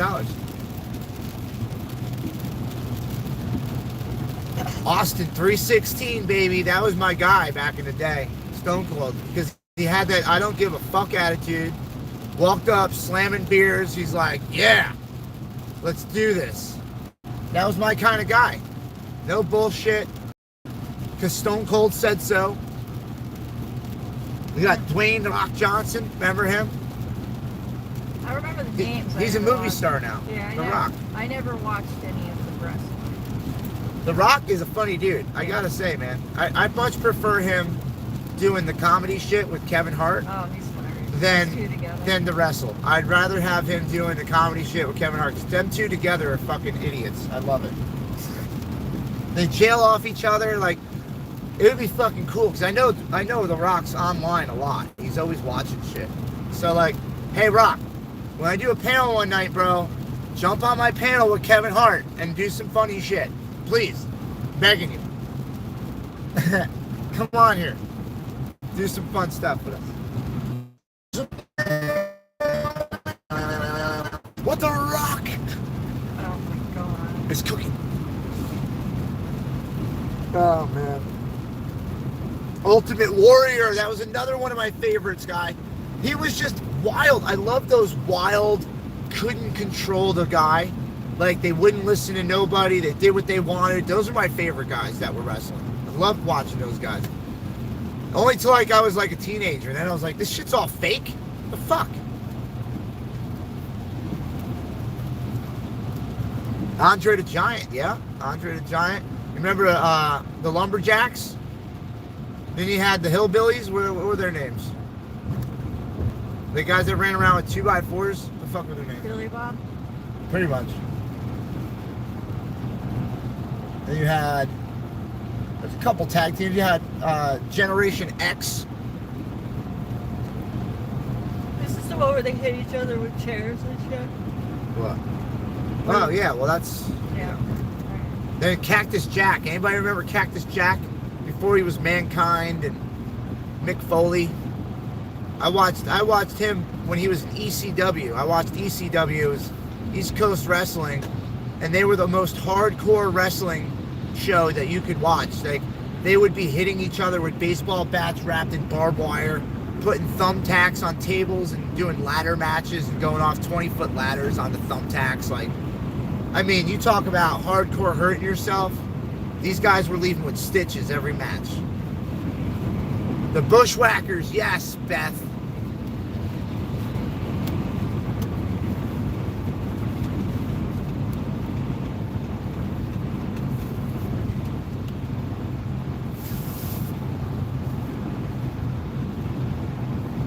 Ivan Bushki? I don't remember him. Does he know Polish?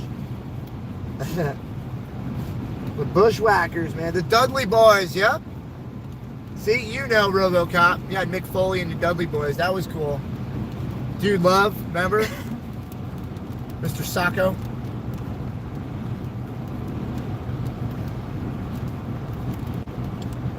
Rowdy Piper. He had the fucking bagpipes. That was fun, man. Those were good characters, remember? Like, they were fun. They were fun characters. People related to, like, each of them differently. Like, Hulk Hogan was by far... I was a Hulkamaniac, dude. He was like, the all-American hero. You know, like, that was the hero guy back in the day for America. He'd come out with the flag, you know, like, he'd come out and just... ultimate power, just ripping shit apart, you know, like getting people amped up with the ear, you know, like the hand over by the ear, like trying to rip everybody up, and he had everybody going, man. Owen Hart, I was watching that. I was watching live. I was watching that when he fell. What are you worried about? That Amazon truck got brakes? What, is he gonna fight the Walmart guy? Dude, I'd like to see that. I wasn't worried for myself. What, that truck? I was worried for My father always hit the gas. He ain't stopping. You didn't see him hit the brakes one No, time. I know. I He don't give a shit. I noticed that. He'll run that bitch off the wheels. Junkyard dog.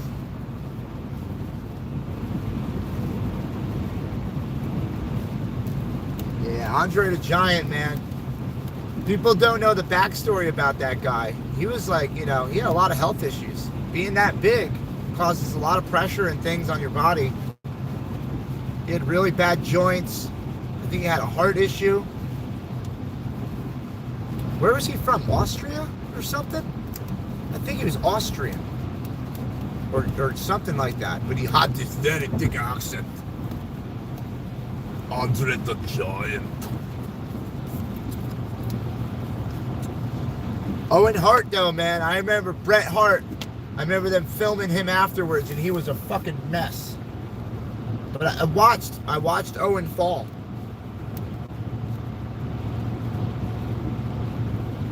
That was hard. Because, like, usually, you know, wrestlers, they'll beat the shit out of each other, but you don't want them to die. You want them to come back next week and fight again, you know? That was the whole thing. You don't want him to die, you know. And then you watch this guy who's been performing for you, and you watch them, and you get to know these people, and you're like, shit. You know, it's like you lose part of your, you know, your group, your circle. Ted DiBiase, that's who you're thinking about. The $1 Million Man. $1 Million Man. Ted DiBiase. He used to walk around with $1 million in a briefcase. How about Jimmy Hart, the manager? Paul Bunyan. Or Paul, what's his name? The guy with the urn. Undertaker's guy. Shit. Paul Bearer? I don't know what his name was. Yeah, Beth, I watched the behind the scenes stuff on that. Some documentary. He was totally against that stunt. As he should have been. At some point, you know, 25 feet up, 30 feet in the air. Come on, man. You don't need that much drama. You're going to kill somebody, you know? Jerry the King Lawler, yeah. The Four Horsemen, holy shit. The Hart brothers, though, yeah, they were cool. Honest dudes. Freedom 2A, don't threaten me with a good time, bro. I'm going to be super far away from you, though. I still got another couple hours ride, bro. I know you're down here still. That'd be fun, though. Casino tonight on New Year's. I don't have money to be blown. Money for? Yeah, we don't have money to be blown at a casino, but I mean, they do got free drinks if you're playing slots and shit. Yeah, you gotta be playing slots. I mean, I'll make $100 last all night, and I'll be drunk as shit. Let me get another one there, sweetie. Freedom 2A, you can come pick him up, take him with you. What? He can take you to the casino. Don't threaten him with a good You time. guys can go to the casino. That dude will be at the house in 20 minutes. And he might not ever see me again. I don't know what's going to happen after we disappear.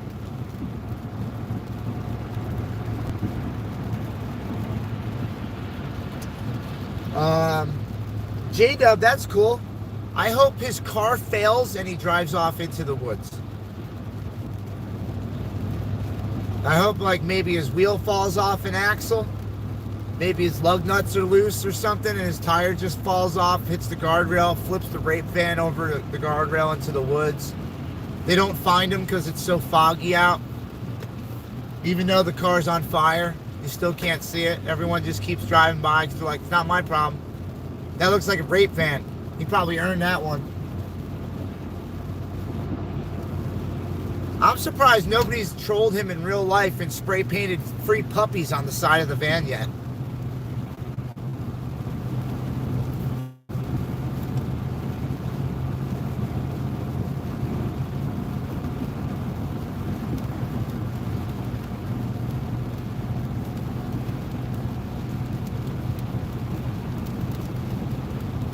Wendy, that's awesome.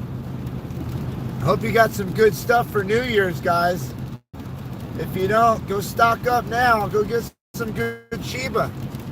That hashish, you know? That devil's lettuce. Go pick up some smoke. I'm trying to say, get some weed, guys. Get some New Year's weed. Roll a nice John Bird up. Sit back, watch the ball drop. Put on YouTube, watch the Jersey Jays do some fun shit tonight. You never know. You never know how it's going to go. Tell you what, not bringing ID with me. No one's getting my goddamn ID tonight. No, sir.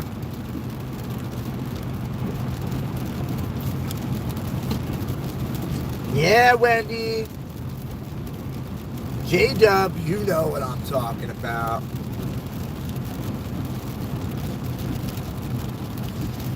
Arizona Snowman. Go ahead, white car. You wanted to keep riding his ass the whole time. Yeah, let's go, white car. So what happened? He just got over. Where you from? Virginia? What's going on? Where you from? It says Virginia, don't it? What is this? Well, you in the wrong part of town. They're trying to get around the moving truck the whole time, and then all of a sudden they just stop, like, trying. How's Red feeling today? Red's feeling better. I hope. I think he's all right. He's under stress too. It's very stressful, guys. This stuff that we do. You know, we got a lot of things going on in the background too. A lot of life stuff. I went through some of it yesterday with you. But we're gonna go to PA, do New Year's, go out looking tomorrow for some. Probably not too early, because if tonight goes the way I think it's gonna go, it's gonna be a late night. We'll be up a little bit. Tomorrow's New Year's Day. Tomorrow's New Year's Day, so we're not going to be able to get to dealers. No. Dealers are going to be closed, but that doesn't stop us from going and checking them out. No, we can go. We can go walk around the lot and see what the prices are like. We can look on their websites, you know. We can look on Craigslist up here and Facebook Marketplace up here. This is 4 hours away. This is out of our search zone that we've been looking at. So, G. Paul. Right now, we're currently tracking down a purple van. We're looking for a purple van going through PA. G. Paul. So we're trying to find this purple van. Somebody said it's going to be coming down through PA, so we're on the hunt for it. We're going to be driving around all day looking for a purple van. That's what I do. I'm just kidding, man. We're going to move some stuff up to Pennsylvania and hang out here for New Year's.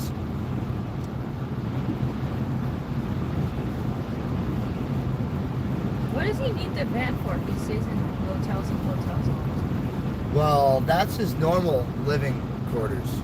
That disgusting van. It smells so bad in there. Oh, yeah? Like, he ain't going to bring a girl in there. Like, not one he's trying to keep around. Maybe like a truck stop chick.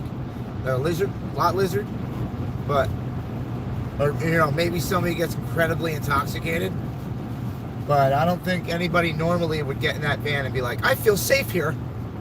I didn't know it smelled. Dude, it smelled like urine and puke. Oh, yeah? Yeah, and he had a shit bucket in the back that had shit in it. Like, it was disgusting. Oh, my God. Yeah, that's why I was trying to ride, even though I was squished in the back seat of a Civic with a dog and a cooler on top of me. It was better than having to go in his van, because I didn't, dude. I would put like one of his T-shirts down on the seat before I sat on it. Like, it was disgusting. There was things oozing, like out the doors and stuff, like some gel-looking stuff, like brown-looking, like almost like I don't even want to get into it. I don't want to hear. Oh my God. Gross. Beth Dutton, I wouldn't waste my time. To be honest with you, karma is a bitch. And one thing I know about karma is she gets people like that. Always comes around, man. So, he can laugh all the way back to DC or wherever he's going. Have fun, dude. Have fun. Have fun. In fact, I would love if you were to come and find me up in PA. That would be fantastic. There's different rules than Jersey.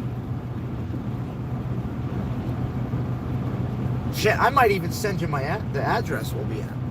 I'll send it to DOA so you got it. That way there's no excuse.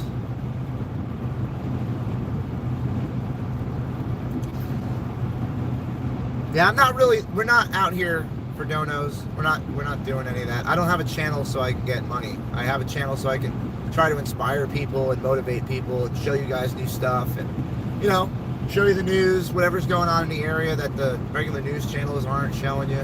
That's why I'm here. If somebody wants to support the channel, that's awesome. I mean, I'm not pushing for that though. We don't push for that here. We make it, we get by with what we got, and we appreciate it. You know, people threw in a whole bunch of money yesterday to go towards the camper. We actually took $100 and sent it to somebody else. So we sent a $100 donation and re-gifted it back to somebody yesterday. Yes. Thank you guys very much. Greatly appreciated. If it comes to us and we're okay at the moment, we're going to probably donate it back to other people that need it. So we appreciate it when you guys send us money, but that's not why we're doing this. This is, I mean, one day, if we actually made a bigger channel and it was, you know, it was something bigger and we can get around more, like when we have the camper and we're going to all these rallies and shit. If it gets bigger and it gets better, then awesome. If it makes money, that's cool. We're not doing it for that. I'm doing it, I want to show you guys what you could do. You know, I want to be the example. I want to go out. Look, Harrisburg. We were in Harrisburg, remember? We went to the Capitol. We've done a lot of stuff, you know, and it's been awesome taking you guys with us. We got to show you stuff you've never seen, you know? You got to watch us test the limits of what you can do in this country, what your rights are. We try to exercise our rights to the max, so that way you see that they're not allowed to tell you to shut up. They're not allowed to move you across the street. They're not allowed to tell you you can't say that or can't videotape here. They're not allowed to do it. So we're out here showing you guys what you're allowed to do. Yes, we are going to buy a camper. Yes. G. Paul. We're actually headed up to PA. And on the way up here, there's a bunch of places. You'll see them on the right and left. They're on the side of the highway. There's plenty of brand new dealers. There's plenty of used dealers for the campers that we're looking for. So we're going to have a field day up here going shopping for one.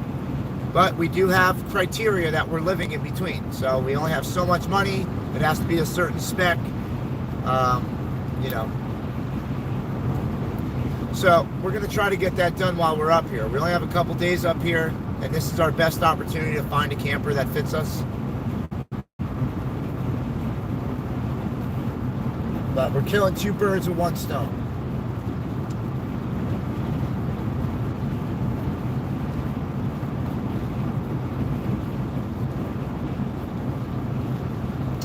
Vicky says we're in her home state. Hi, Vicky. Hey, Vicky. Yes, we're in Pennsylvania on Route 80. Yeah, we're by, what is that? Mile marker 257. Exit 257, I guess. I don't even know how that works. But, yeah, we're up by mile marker 257, wherever that is.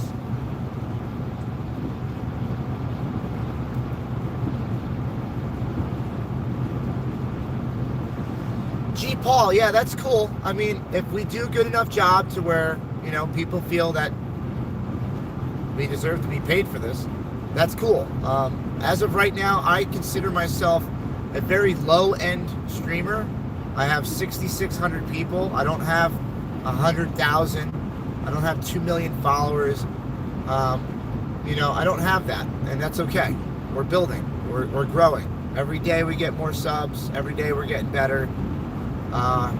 You know, so it's a slow process. I'm going to have to go and cover something big. That's all. You know, I have to keep up in the game, keep making better broadcasts and better streams, and get more people in here. And, you know, if you haven't, and you can, and you'd like to help me out, hit that subscribe button for me. That's the best way to help me, you know. The more people that are subscribed, the more people that are watching, the more people that respond to the video, the more YouTube puts it out to other viewers' eyes, you know. Convoy to Hell, Happy New Year's. Live to Joshua, live with Joshua. What's next is going to be, basically me and Jennifer have to find a camper. And then we're going to have to load the camper. And I have to do some minor adjustments on the camper to add, you know, the solar aspect and a couple other things to make it versatile and off-grid to where we can take it anywhere. We don't have to worry really about hookups and stuff like that. I want to make it a little bit more useful, the camper. And then once our stuff's packed into it, my tools are packed into the truck, then we're going to be on the road. We're going to go out for a week or so, go do a job somewhere, you know, stay down there. Try to hit a rally or something in the area. So we're going to plan this around different rallies, different customers that need a hand. So it's going to take a week or so to put all that together. So while we're finding a camper and putting the camper together, Jen and I are going to be working in the background about where we're going, when we're stopping. But we are doing it big. I'm not going small anymore. If I show up somewhere, I want to put loudspeakers on the outside of the truck. So when I drive around, I can actually project my voice to other people farther away. I want to drive around and tell them, you know, fight back. You know, if nobody told you today that you're special and that you're worth something and that you can make a difference, You're all those things, and then you can make a difference. All it takes is one person to open their mouth. I'm one guy. I'm one guy. I said the right thing, and I got 6,600 other people listening. So if those 600 other people opened their mouth and got 6,600 other ones to listen, we just spread to like, you know, a couple 100,000 in a day. Let's do that. Let's do that. Say the right words, man. Appeal to everybody, not just a certain class of people or a certain political group or a certain race. Everyone is getting screwed. Everyone needs to hear this. Everyone needs to hear what's going on. So it's time to wake them up.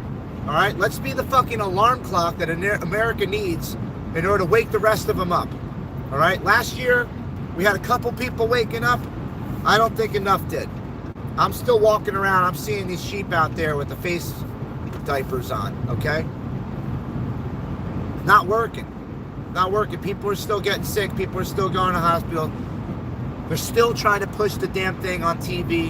You have to get this or else you're spreading it. No, you're not. You're spreading it either way. The facts matter, guys. The facts. Remember, the fog lifted.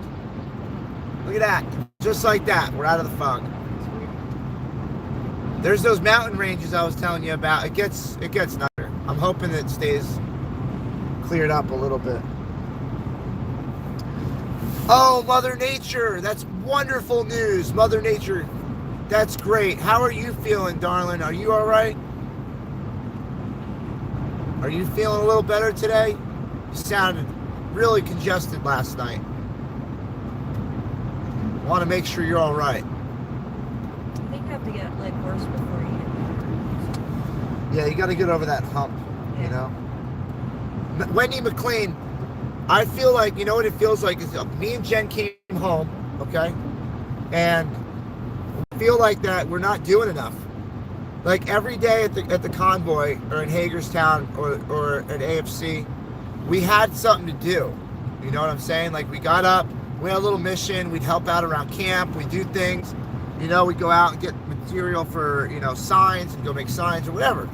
We had something.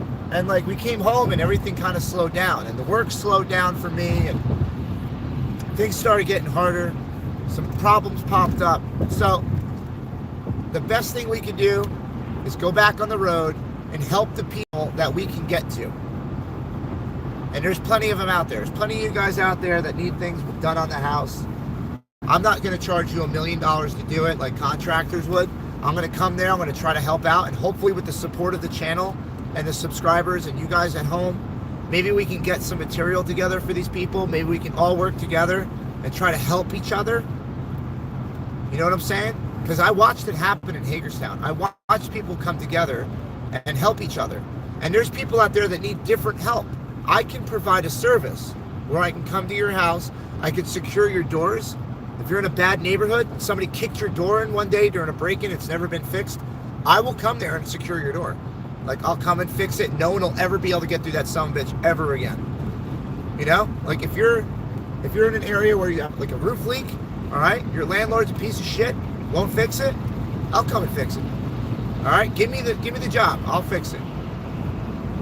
But I got to know. I got to know, all right? If your aunt, your uncle is in the East Coast and they need something done, if your grandma, your father, whoever, if they're over here and they need a hand, send me over to them. Send me to their house. You know, give me some money for gas and some material. I'll go help them. You know, I don't want to starve on the road. So I'm going to have to do jobs for a couple bucks here and there. So hopefully that springboards into other business. So maybe I do your dad's house and the neighbor wants something done and I charge them regular price and I can make some money. That's what I'm looking to do. All right. I want to stay in there for a minute or two and do a couple jobs, but I want to help people. That's my main priority. And I can't help anybody if we're stuck in a house. Poppy LL, more than likely I'm going to come through Tennessee because there's a lot of people out there. I mean, Mona wants us to come to Missouri. I got Wendy, I got Mother Nature, I got all these people I can go by everywhere. I want to go up and down the East Coast and then start going west. we have to stay around the East Coast off the bat for the first couple months because we have court cases going on for lawsuits. I got my son's birthday on the 10th this month. I got a medical procedure I'm going to soon. There's a bunch of stuff going on still, so I don't want to leave the area too far. I want to be able to get back and forth to Jersey. But we will be going everywhere. Jen hasn't seen most of the country. I haven't seen a lot of the country. We want to see, like, you know, we want to see things. And I want to get my voice out to people that haven't heard me. We can do a lot of good. There's a lot of people out there that don't understand that this is going on, that there are people out there that are putting groups together and communities together of people that are sick of being stomped on by the government. They don't know this is happening. They live in little communities, little towns. They're worried about their bullshit. They have no idea. We got to open our eyes, guys. Open our eyes. Let's make more little groups. Every town, everywhere needs a little group.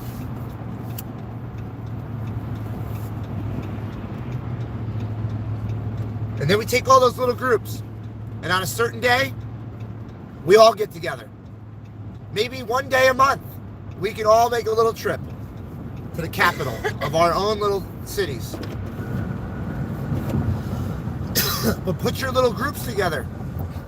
Start in your neighborhood. Who's on the neighborhood watch? They believe in justice and freedom, right? Put those neighborhood watch people together. Get more people from the neighborhood that are like-minded. Put these little groups together, and then put those little groups into bigger groups. So have those little groups network. Thank you, G. Paul. I appreciate that. That is a dick. What, did just throw the car all over? Yeah, I missed it. your father. We always stop at this one. Your This is father like, didn't see it. just pull right behind him, right here. People are going to be like, who's this asshole parking like that? They got a bathroom. We got bathrooms, drinks, snacks. I just need a bathroom. Be careful in the bathroom. If there's any men in there, let me know. I'm coming right in. Oh, babe. Oh, sorry. No. I didn't do that.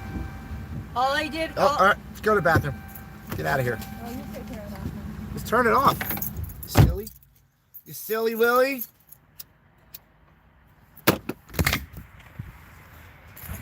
All right, hold on. I got you guys. I got you. I got you. You're here. I got you. You guys want to see the rest area? I'm not bringing you to the bathroom, obviously.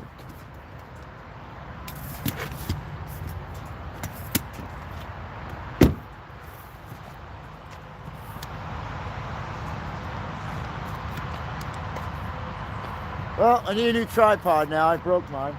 Son of a bitch.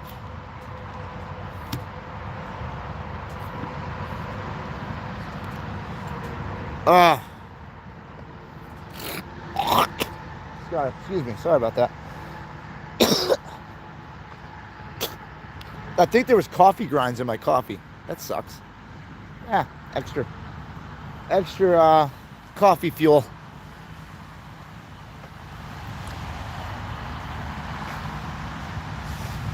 So what flipping rest stop am I at here? I'm going through the wet grass like an idiot. But I wanted to get a shot here. Columbia roadside rest area. Look, they even got the little Pennsylvania shaped flower box. Well, it's not really Pennsylvania. I don't know what the fuck that is. What is that? The crest for something. I've seen that somewhere. Little rest area. A lot of little picnic areas. There's like an overlook when it's not so cloudy. There's like a mountain overlook through here. If you go through the woods, I'm sure you can find it, but I think there's a little trail up there. I'm showing everybody 110 people looking at the rest stop. Rest stop. Look, there's our fellow truckers. Freedom!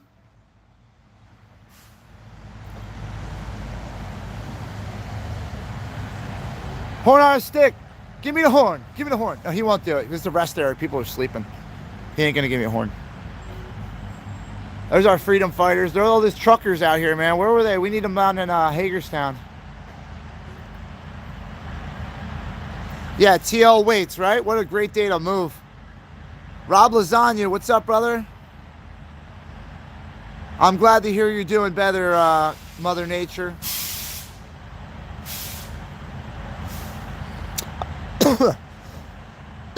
Excuse me. I'm choking down a cigarette. No poop buckets here, man. We use bathrooms now. LBI 228. I don't know. We don't have a destination yet. Well, I'm keeping that door open. So that way what we do is we're going to travel around a little bit. Me and Jen, we're going to help some people. When we get the lawsuit money, we are going to buy a nice piece of property.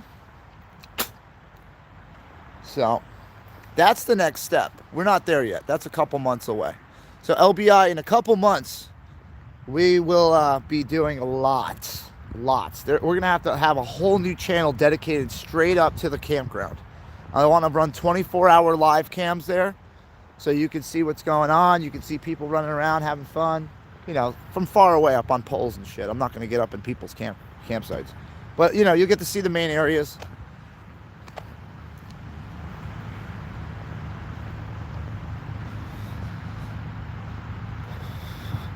A lot of storm damage over here in these woods.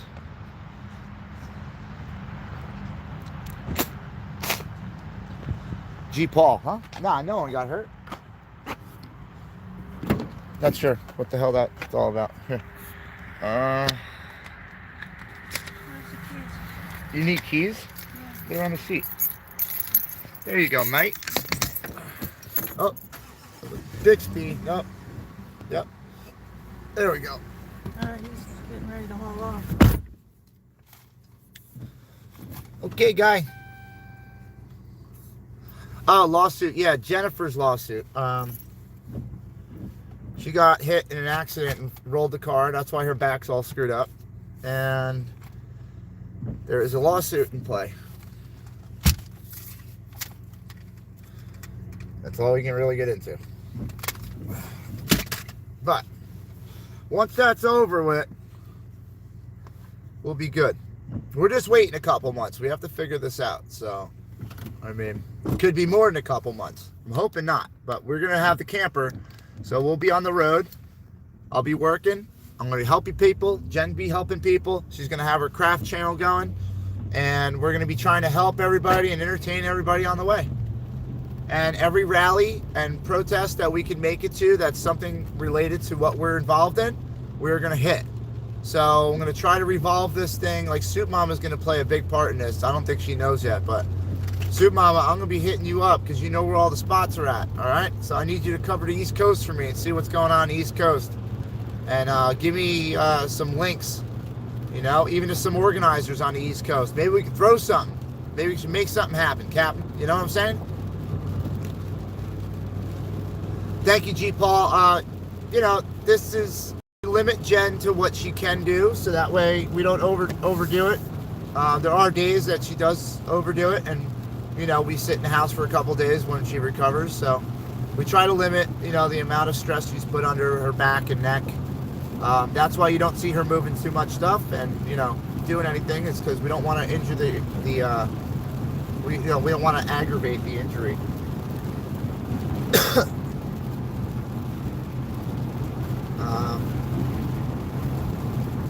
Yeah, no, doctors are not cheap. She's going to need definite care for the rest of her life due to the injuries. So, you know, we have to make sure that the doctors are responsible as well. There's a problem with one of the doctors too. So,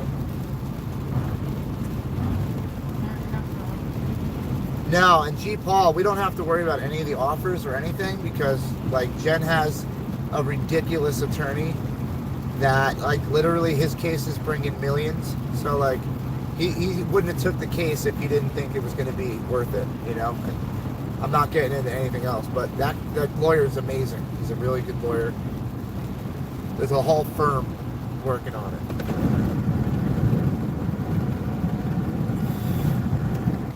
But that's it. Other than that, I mean, there's some things good. So we're hoping everything goes well, and then we'll get a nice piece of property out in the middle of the woods. I want to make it far enough from a city to where the cities aren't tempting to go out and leave the campground. I want people to spend their time in the campground, not around it. I don't want a tourist town.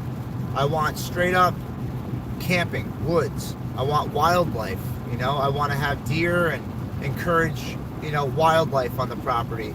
I want to make little piles of bush for fox and you know, rabbits and groundhogs and things like that. I want to have your first experience as a kid seeing nature. I want you to see nature, you know. I want it to be up close. I don't want people to be afraid and distance themselves from nature. I want people to get in touch with nature again.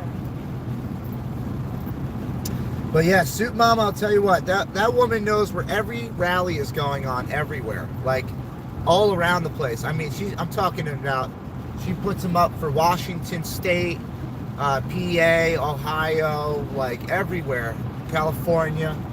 So she knows where the spots are at. So I always go to her page. She always has, you know, all the stuff on her page. So I don't know if she knows it yet, but she's going to be a vital resource for me. So hey, Soup Mama, I'm going to be calling you up. We got to talk. I got to find out a route. I know you know the spots. Maybe we can actually meet up at one of these, PA or New York or something, Jersey. I'm actually going to be in her neck of the woods. Freedom! Kim, yo, you like that? I scream freedom to all the trucks. But they're sleeping probably, so I don't want to bother them too much. They're probably like, shut up, asshole. Yeah, that's why they're at the rest area. I know. It's a rest area. To rest.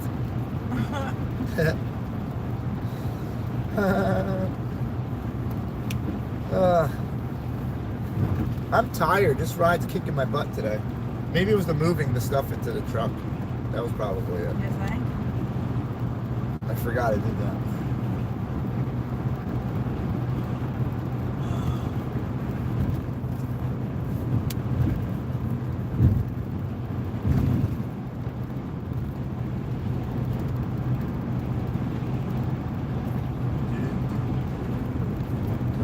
Yeah, we went out of it and looks like we're going back into it, B. Looks like we're going back in it now. We got some clouds coming up. They're pretty low-hanging clouds.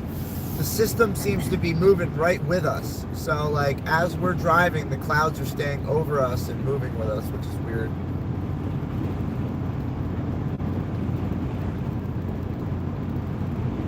This one above us right now is going to give us a little bit of rain up ahead probably, but it might clear up over this mountain. We're up high too. How's the truck running? Cool Good. still? Yeah, we're at, the heat's good. No oil lights, nothing. Red squirrel, I know. You know what it is? Junior, I just had a coffee and, you know, I took some medicine because it's 3:33, so I smoked. And, you know, that's probably why I'm more tired. And I just moved all this shit. Yeah, I know, B. I need a hot meal like beef stew. I could love going for beef stew. Not the canned beef stew, like fresh beef stew would be good. I'd have to stop by Squirrel's house. He's got all the beef stew. He's got every can of beef stew. If you can't find it on a shelf, it's because Red Squirrel's got every can.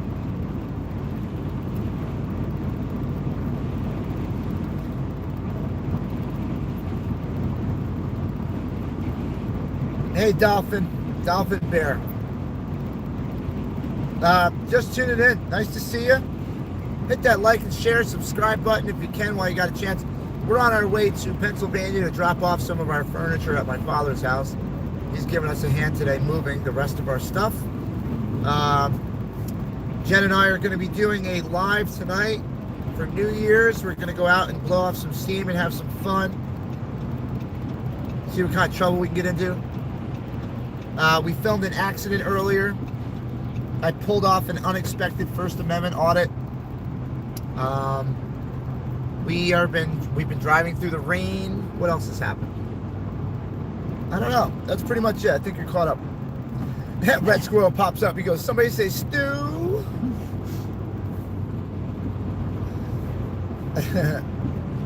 Jersey Dolphins. We got a dolphin bear and a Jersey dolphin. Uh-oh. Are they going to get along? We got 2 crossbreeds here. What is it? The names. They've got Jersey Dolphins and Dolphin Bear. I've never heard of dolphin bear. I never heard either. But welcome to the room. Welcome Thanks to for the room, joining. dolphin bear. Yeah, I think the longer I run these streams, the more people come in, like random people, which is great because, you know, I throw up an hour or 2 stream, and you know, it's usually our regulars or our subscribers. That's mainly who I get in my analytics. But I get all these new people. I've been getting all these new people lately. It's nice, and they're not trolls. They're like cool people.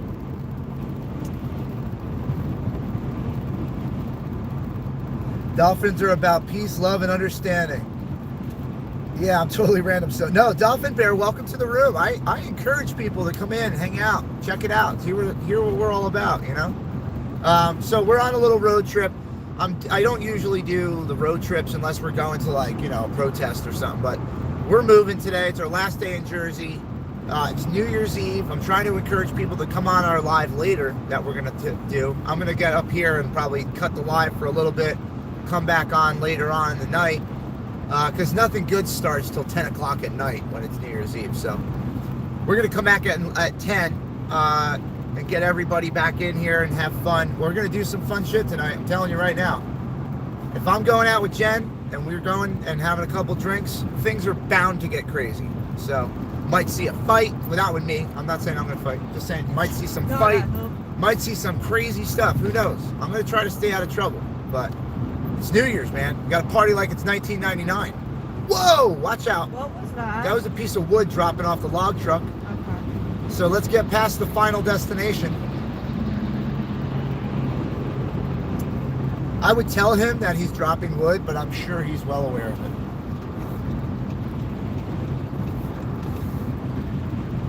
But yeah, I like you already, Dolphin Bear. You've already said some good words to make me give you a little trust. You got that trickle of trust going.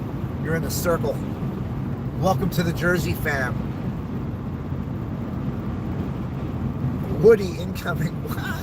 Oh, that guy. Takes me a second sometimes, Red.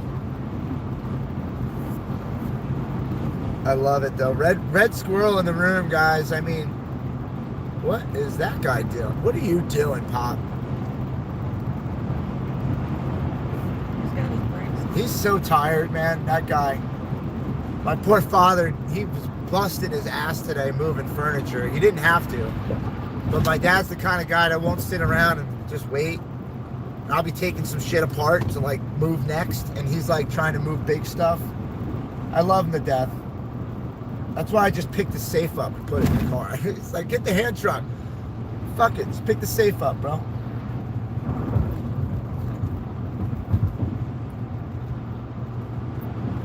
Are y'all heading further south, mayhaps?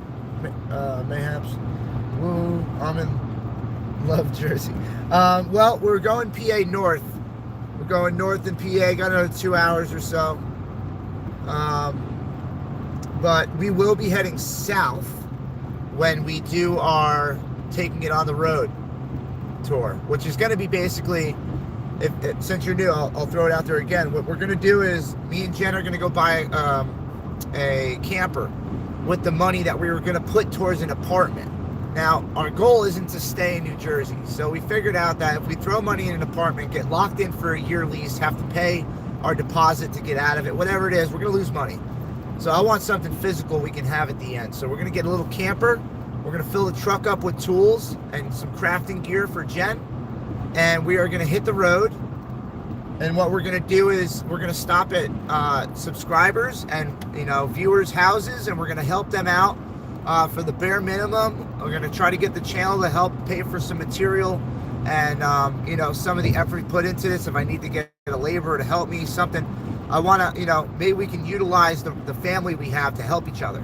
So I'm going to try to go and help people on our way. We're going to be hitting rallies and protests along the way. The further south I go, the more likelihood of catching rallies and protests, because it is getting cold out. And if I stay up north in the snow and ice, not only is my work going to dry up for the season, And I usually kind of head south in the wintertime anyway to work. So not only is my work going to dry up, the driving conditions up there are horrible for Jen. I don't want to put her through any more stress this year. And I want to start the year off right. So I want to start off by going and doing more. I want to do more. I'm tired of sitting home. I'm tired of watching people on YouTube go to these protests and shit. I want to be there. And I'm mad at the point that the opposition has more coverage of these protests than we do.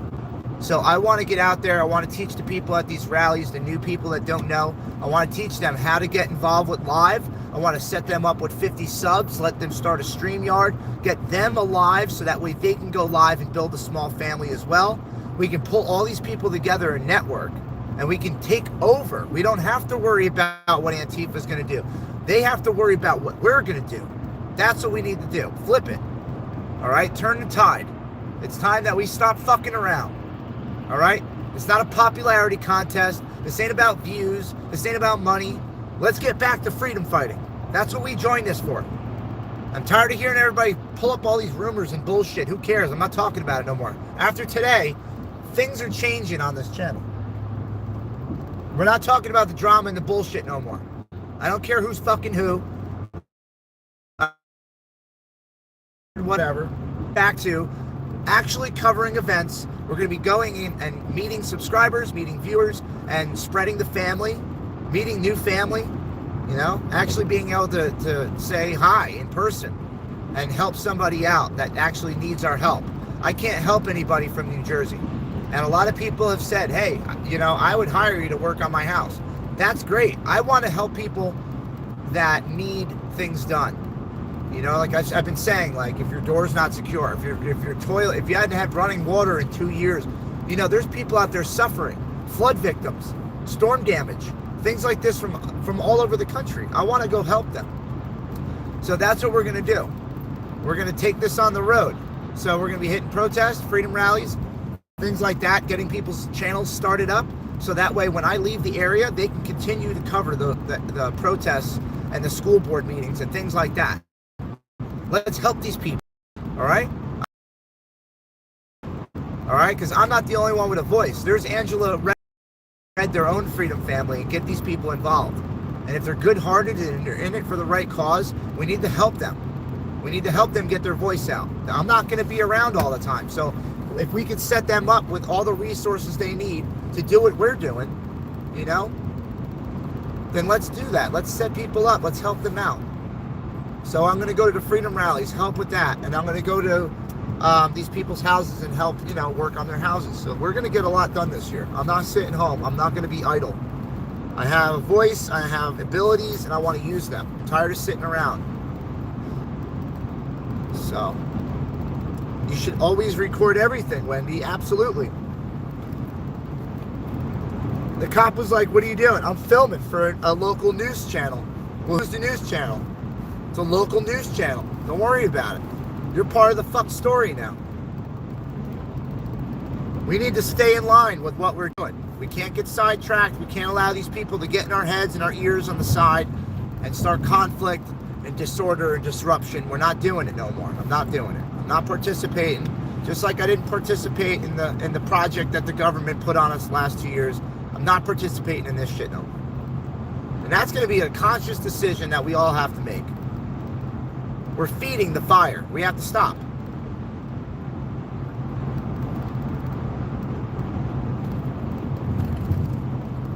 What do I get, a sex bot in here? Red squirrel, smack the shit out. Love it. Hi, Paradise Pete and Slug Bug. Are you going to protest or stream and do journalism? I am not protesting. If I go to a protest or a rally, I am there in support of the freedom side, okay? The people that are doing the right thing. I'll be there in support of them. I will be keeping my mouth shut, and I'll be recording. I'll be letting you guys know what's going on, and I'll be reporting, okay? That's what I'm doing. I can no longer jeopardize my freedom and my safety for you guys at home. I'm sorry, all right? But I got to go home at the end of the day.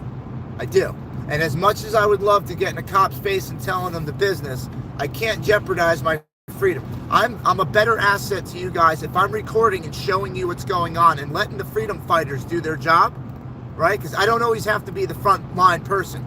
Now, when it comes down to a fight, I'm dropping the camera and I'm jumping in. All right? If people are getting beat up, or if my fellow freedom fighters are being attacked, I'm fighting. 100% jumping in. But until that happens, I am on the side. I'm reporting. That's my decision that I want to do. So I'll be recording everything. I'll be in the hottest spot where the most action's going on. I'll be right in the middle of the shit, like I always am. I'm not standing out like, 50 feet from the action. I'm going to be in the middle of the action. I want you guys to see the punches getting thrown. Who's doing what? Who's aggressive? Who's saying names? Who's starting drama? I want to show you. And sometimes it's not always the Antifa side. Sometimes it is our side.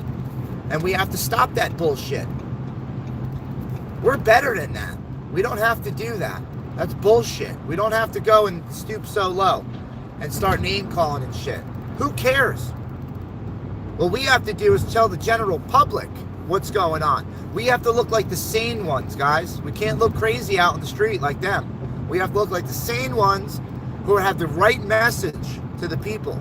We can't say, you can say stop protecting pedophile, whatever, but you have to justify why you're saying that statement. There has to be a fucking pedophile in there, okay? They have to be doing pedophilia things. You can't just start screaming it because you believe somebody's in there. You have to know. You have to have receipts. Look smart, all right? Stop looking like idiots out there just screaming stuff because someone else said it. I did it. Dumb. It gets people's attention, but it's not getting your point across. Like I said yesterday, we got our point across better as counter-protesters down in D.C. because we were right there when people were coming up asking what was going on. We weren't sitting in lawn chairs and bullshitting with each other in a circle. That looks unapproachable. That looks like you have your own party going on and no one wants to join. We were right on the sidewalk talking to people. What's going on over there? We're like, they started off as patriots, don't know what they've become. I couldn't explain it. I didn't know what they were doing. It looks like they were having a barbecue in the middle of the lawn. That's not approachable. Be approachable, okay? You want to get your point across? You want to do this shit right? You want to, rally for freedom? You have to be approachable. You can't sound crazy when you're talking. If you got some QAnon stuff, keep it to yourself. Not everybody's ready to hear that shit, okay? You're going to turn people off with that. I love you guys. Some of you guys are really like space cadeted out. And I love you. And I'm not making fun of you. But your ideas are so far out that not everybody can get on board. So if you want people to get on board with you, start easy. Start slow, okay? Don't start talking about spaceships and shit. All right? Start with just the general, our rights being violated. Our freedom is being trampled on. Tyrants running the country. Start with that. It's relatable. Everyone understands. You start talking about a secret plan for Trump to be put back into presidency, or the Bidens are going to be, they're robots, or whatever. People are going to be like, okay, cool. Well, listen, I'm glad the psych ward lets anybody out now, and you have a great day. Don't do that. Try to look normal when you're trying to recruit people into this cause. Try to look normal, all right? Try to be approachable. I love you guys, the QAnons. I love you guys. You guys are people too. You have feelings too. I love you like my family. But they'll be the first ones to tell you. The QAnon friends I have, they'll be the first ones to tell you I am the last person to respond to a text that has some QAnon stuff in it. That shit just goes. I roll it off. I have no idea about it. I don't follow it. I don't understand. I got a lot of people trying to explain it to me all the time, but I just don't get it.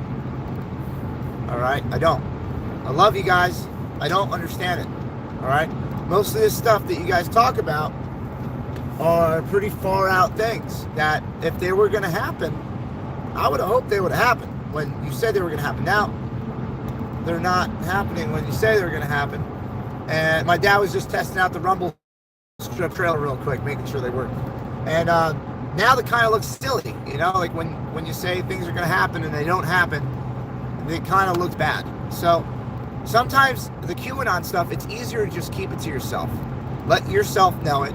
And if it doesn't happen, you don't look crazy. You know what I'm saying? Just trying to throw it out there. I don't want to make fun of anybody, you know?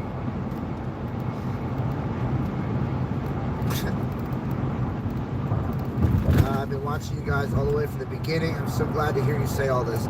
Slugbug Love, I remember you, and I appreciate it that you're still here, because it's going to take all of us sticking together. And like, me and Jen have been through a bumpy ride through this whole experience. You know, this last year has been insane. I woke up one day, Jen goes, oh, my mom sent me this flyer. We should go check out this little convoy thing going on, you know, because I was watching Ottawa and she knew I was into this shit.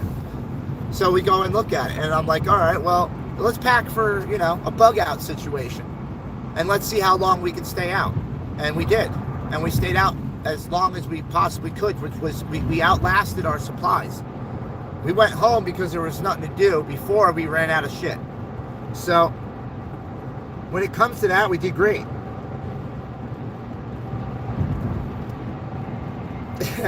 Tommy Temper, yeah, dude, I do. I stay away from stuff like that.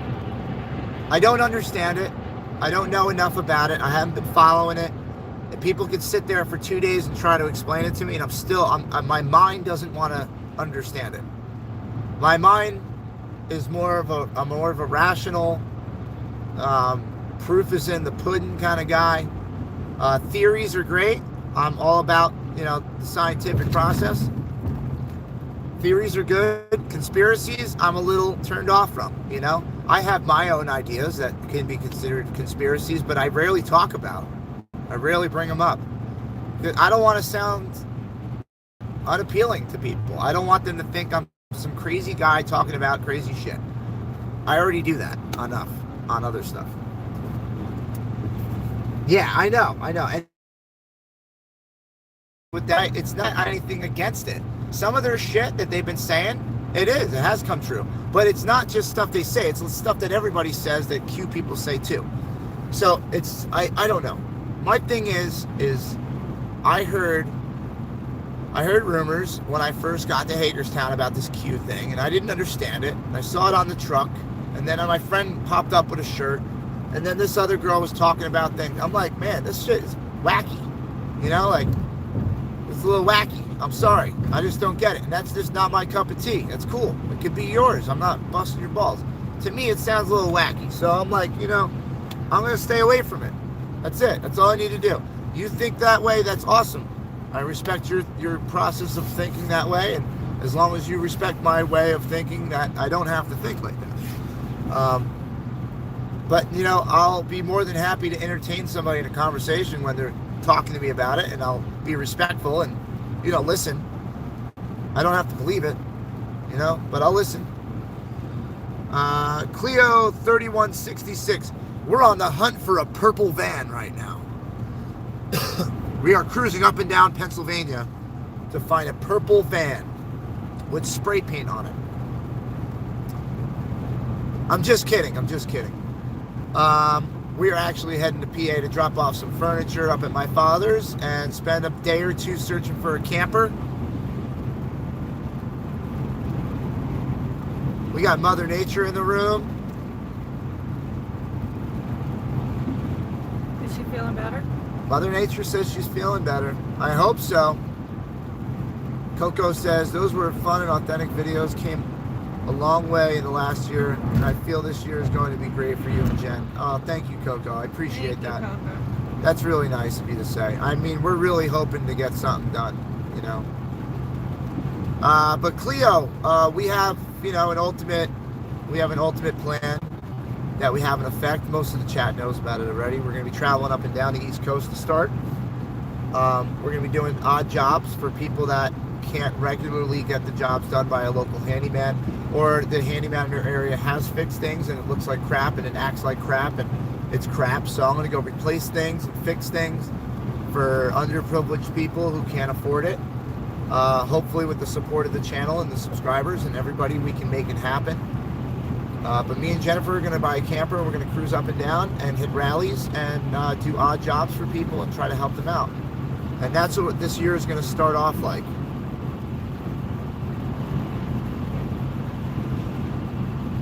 Yes, RoboCop, that's pretty much how I look at it. Oh, we're going to go this way. My pop forgot which way we were supposed to go. Careful, babe. I was going to say, you can give him some fucking room. I didn't even know this was an exit. I know, but... because of the fog. Okay, I hear you. But when the brake lights are 15 feet away from you, you're a little too close. Okay. All right. Oh, man. More fog. Into the fog we go. Mother Nature, we were praying for you all night.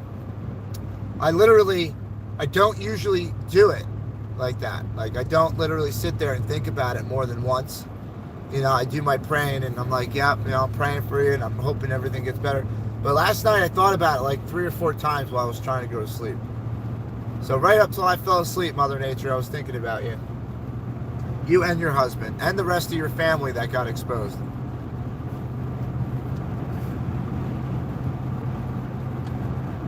You're going to feel better now. Trust us. We've talked a lot of people through this. Oh, we got GTG in the room now. Gap Tooth Girl's here. Hi, Gap Tooth Girl. Hi, Italian Princess. How's your puppies? How's your puppy feeling? Are they better?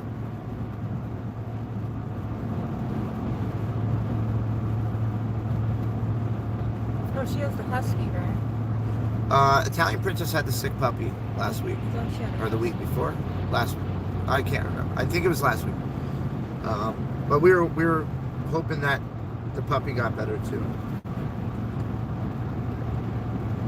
Oh, thank you, Gap Tooth Girl. That was so nice of you. You got a clean bill of health yesterday. We have been wishing and praying people into health. Have you guys noticed that? We got Dad, Italian Princess's dog. We got Mother Nature's gonna get better. I'm gonna need prayers pretty soon for my uncle. He's got heart surgery coming up. He's my godfather. He's been like the best uncle that any guy could ever ask for. Really been through a lot in his life. And he's been tortured and beat down and broken. And he's still here and he's still fighting. So we keep him in our prayers too. We appreciate it. What's up there, GTG?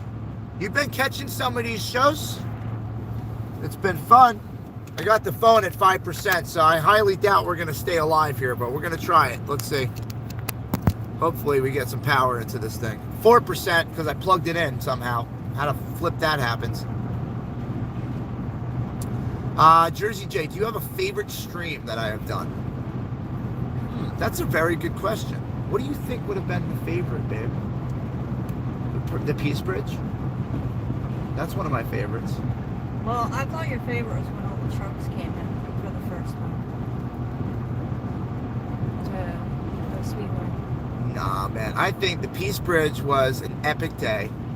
That was an epic day. The Dr. Malone day, that was an epic stream. We were literally in a blizzard in the middle of an open parking lot. My son was there. I had Oreo Express cuddled up to me by a heater. That was horrible. Josh was freaking cold. He was coming over by me. I was in the car. But my son has always wanted to be a live streamer, a video game player, you know, and everything. And I ended up picking up this hobby of live streaming, and he absolutely dove into it. When I said, do you want to come to Hagerstown, Maryland and live stream with Daddy? He said, yep. So we made him a live streamer for the day. And that was the only time I could really say something about Wizzy. Wizzy gave him some pointers. You know, Taco Joe gave him a couple pointers. A lot of streamers gave him some pointers on how to hold the tripod or what to focus on when you're streaming. I gave him a lot of pointers too, but we all chipped in, which was great. And we worked together that day. It was nice. But my kid, he wanted to be a streamer, so I let him be a streamer for the day, and having him down there streaming with me, that was probably one of the most fun days I've had streaming, because it was more about him and the experience than it was for me working that day. But the Unity Bridge, or the Peace Bridge, with the Unity Tour, that was one of our most epic days. I mean, we were screaming with Canada, our national anthems. We were doing flag exchanges. We were hugging each other and having fun. And Like literally, there was so much of our freedom family there that day too. That was a great day. Hagerstown, when we did Dr. Malone, that was another big day, another epic day. I mean, I met Rudy Giuliani and Andrew Giuliani. I interviewed, I got to talk and interview with Marjorie Taylor Greene, MTG.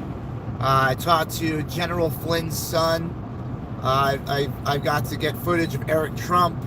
I was basically second row at a Trump rally. Got awesome coverage of Donald Trump. He looked right at our camera and kind of spoke at us. It was cool. I'm going to tell you that the entire live stream experience has been an experience in itself. It kind of all jumbles into one. It's hard to nail down a favorite stream because the experience itself has been one long stream. Being a live streamer, when you pick up the camera and you start recording all your days every day in a row, and you have 5 months of your life on tape, and you can go back and see everything you pretty much ate, did, walked, saw things in the background you never even realized were there. You can go back and watch and relive that moment and relive that scene. That's probably the coolest aspect of it, for us, is I can say, yeah, I met Donald Trump. I met General Flynn's son and interviewed him. And then I actually got footage of General Flynn too. But, there's been opportunities that I've had where I could have gotten pictures with people, and I've passed that, because it's not about that for me. It's not about the popularity contest or getting the viewers. It's about really showing you guys that you too can have access to these people. So if you want to say something to them, you can come to these rallies and you can have the opportunities that I have. When everyone said that I was going to get kicked out of somewhere, I had backstage access. You know what I'm saying?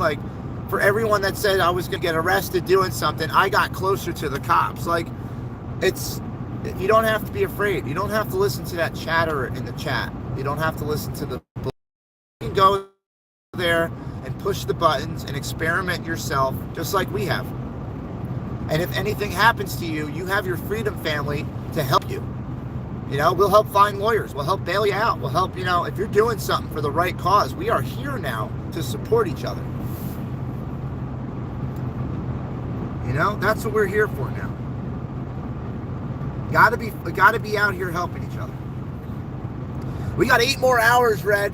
8 more hours till our New Year's on the East Coast. What, 8 more hours of driving? No, 8 more hours. Yeah, 8 more hours of driving, Jen. We're going to Vermont, babe.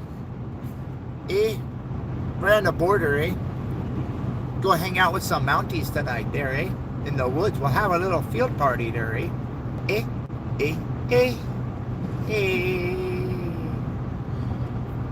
lot of porn bots tonight. Okay. That's awesome. Red jumps in. Oh, man. What is that? All right, you guys are going to play with my dogs and my goat. I love you. Have a good day, Gap Tooth Girl. Make sure you come back later tonight to ring in the new year with the jerseys. We're going to have a little fun. Don't know what we're doing yet, but it is going to be an alcohol-induced night. I am going to have a little juice in me. So I don't really drink too much. I'm going to have enough to have fun, though. That's for sure. How dare you, The real Brett gave us some Canadian love there, Hey.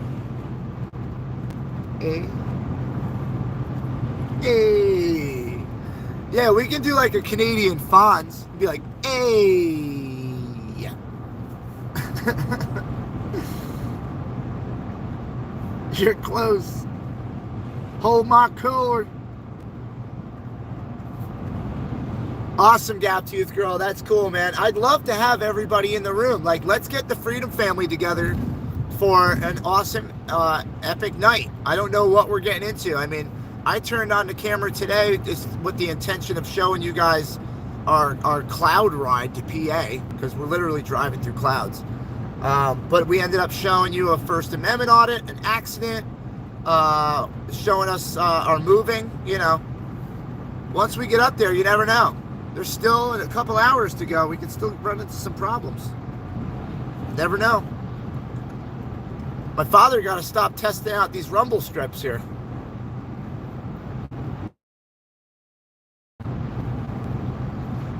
Coco, that's awesome. You're going to bring in the new year with a bonfire with the jerseys. That's sweet, man. I can't wait. And we're going to give everyone shout outs. Everyone gets love tonight. So if you want to give a shout out to your mom or something, you got it. Tell your mom to jump on YouTube, say, hey, this guy Jersey Jay's live. All you got to do is subscribe. No, I'm just kidding. You can do whatever, but if you subscribe, it really helps. But yeah, jump on, be like, moms, go in there and say something, and they'll say hi, and I'll do it. I'll say hi. I don't care. You stack my room full of 1,000 people tonight, I'll say hi to every single one of them. Watch. I don't need super chats to talk to you.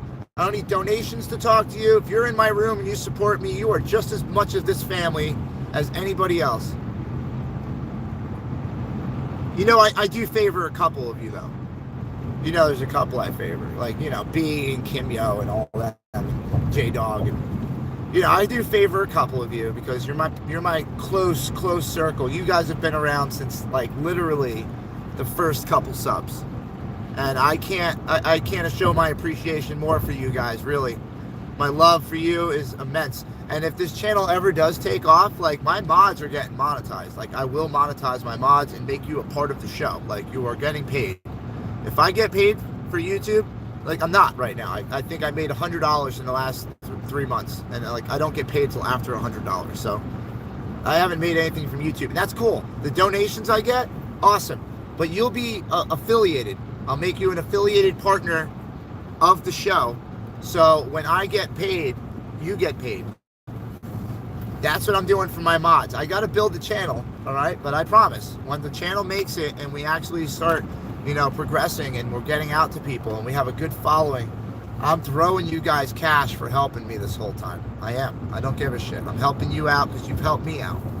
And there's really no way to do that. I mean, a lot of you guys at home modding, you're not trying to have a YouTube channel. You're not trying to get donos, and I understand. But I want to help you guys if I can. Hey, Buffalo Wifey. Live with Joshua. Good to see you in here, man. I hope your Christmas was better this year than it was going to be. I'm hoping the kids got some stuff and you got some bills paid, man. Really, we're looking out for everybody this year. Thank you so much, Coco. It's been a ride, man. Let me tell you, but don't ever back down on your values. Don't ever back down on who you are. I grew up having to learn that. I used to try to change so people would accept me, and now I don't care. Now I show up and I'm like, if you don't accept me, you're the problem. That's how I act. So hopefully everybody else gets on board. Paradise Pete, you're getting some pirate rum tonight? Arr. Some pineapple pirate rum. Then we're gonna walk the plank. Arr, matey.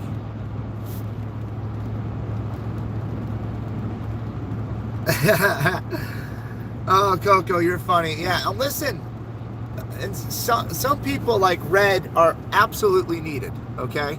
Because Red is not afraid to look a certain way. He's not afraid to say what he's going to say. He's not afraid to deal with any kind of repercussions. The guy is just 100% authentic, all right? He says what he feels, and if you don't like it, that's your problem, And it's really become an asset in this whole situation because he's needed sometimes to say things that the rest of us don't want to be jerks and say.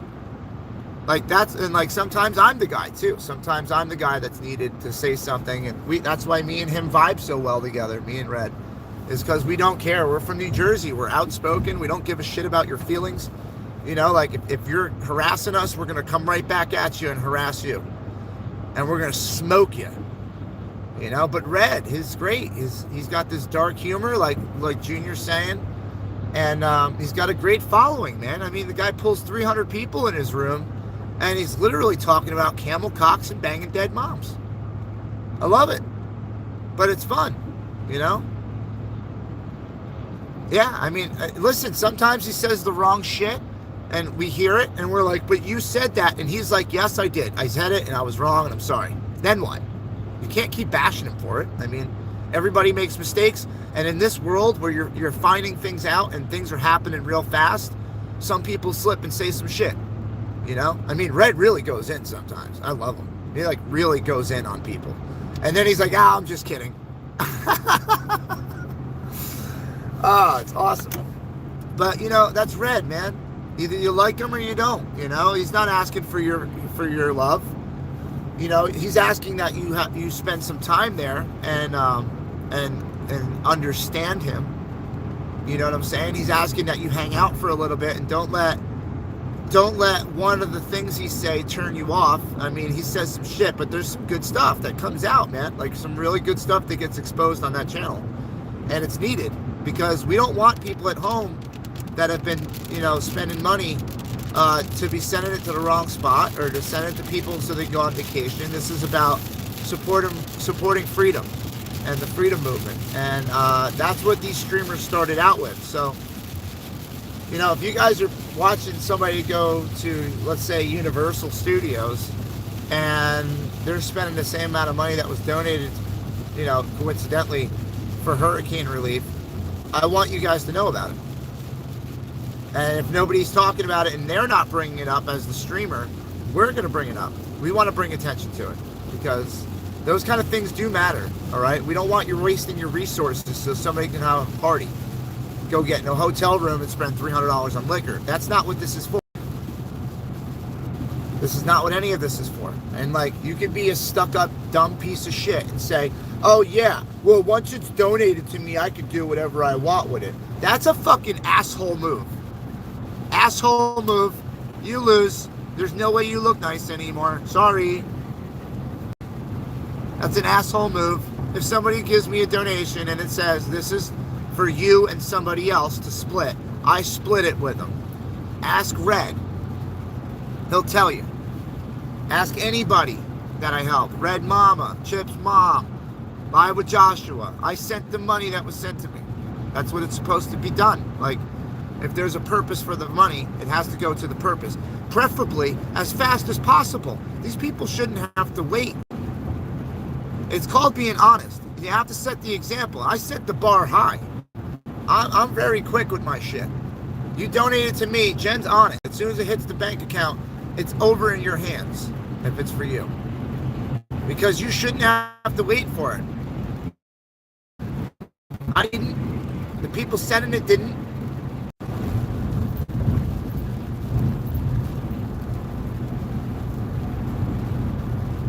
Alright, we're back.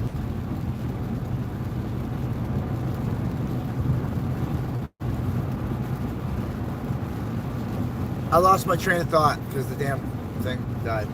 You alright over there? Yeah. What's wrong? It's such a boring ride. It's like I know. I'm not entertaining you? Am I not entertaining? I'm sorry. When you start getting that feeling where your eyes are getting closed. Well, just let me know. If you get tired, I'll tell them you need a break for a minute. We'll wake you up. Do you have a... Can I get a cigarette? Cigarette will wake you up? Any left at all? Yes, we have 3. I don't want to smoke. Yeah, we have 2. There you go. Thanks, Coco. Yeah, I mean, a lot of people want to talk shit about it, but literally, I got the receipts. I got the emails from people where I asked everybody that sent money to me. I emailed them if I had an email address. If I didn't, I went online for several days, and I told everybody to email me if you want me to send the money back to you. You know what I got? I got an overwhelming response of people telling me to keep the money. I'm going to need it. I had one person ask me to send their $500 back. I sent it back to them. I had a couple other people ask for like $50 or $20 here. I sent it back to them. And then what that happened is me and Jen later learned through their names, because when you sent money to us, we got your real names sometimes, or most of the time. I found out through their names and their screen names later on that they were trolls. And the trolls were trying to pay us to go to Cali, to get us out of Hagerstown. Yeah. So nobody was there to cover Hagerstown. That's what they were trying to do. That person that sent $500, troll. They tried to pay us to go to California. But me and Jen didn't take the bait. We weren't there for the money. So we sent the money back. We were there because our family needed help. Our New Freedom family needed help. We stayed in Hagerstown because I was more of an asset there than to drive around on the road and waste my goddamn time going to California. Yeah. That's why we stayed. But that's another thing, is I don't have to prove anything else to anybody else. We did that months and months ago. And like people like Coco and they'll verify it. They watched me do it. These people watched the lives. They watched me call people out and say, hey, you sent me this beef. If you want me to send it back, give me an email. Let me know. Text me. Send me a message. Let me know. Yeah, and then they say they sent an email and there was no email. Yeah, because they didn't have anything. Then there was people that didn't send the email, like trolls. Yeah. The trolls came out of everywhere. And they were like, you didn't send my money back. But you didn't send me money. Show the receipt. They couldn't show the receipt. They couldn't show the message that they sent me or the money that they sent me. They couldn't pull it out. Exactly. So, and then even, everyone was telling me not to go to Cali. And plus, my plan was not to go to Cali. I never came down to D.C. to fight in D.C. and go to Cali. That didn't make sense. No. When they kept saying the fight's here in D.C., then why are you going to Cali? Oh, because by going to California, you generated more money. That's why. And that was thrown on us in one night. One night, the decision was made. So, nope. That sounds too shady to me. I even spoke up about it. I said what they're going to do is get everybody out in California and leave them there. They're going to disassemble the group. They're going to try to, dissolve it. And then what happened was they couldn't dissolve it. They got stuck with too many people. So they had to come back. And then when they got back, they were broke because it didn't work the third time.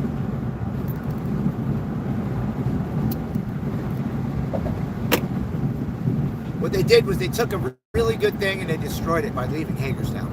They destroyed it. Because once we split up, that was it. Like, it was just hard from there. Yeah, everyone told me, don't go.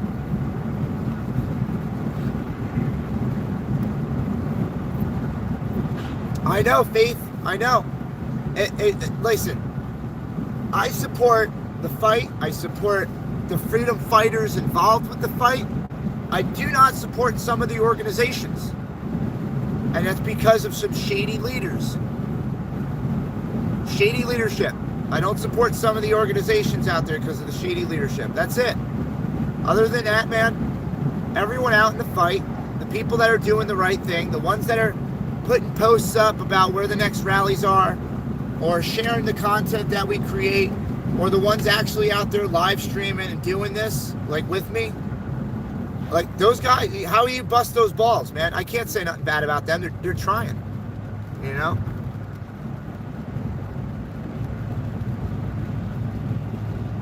Yeah, I know, Faith. I know. And Mag's a smart guy.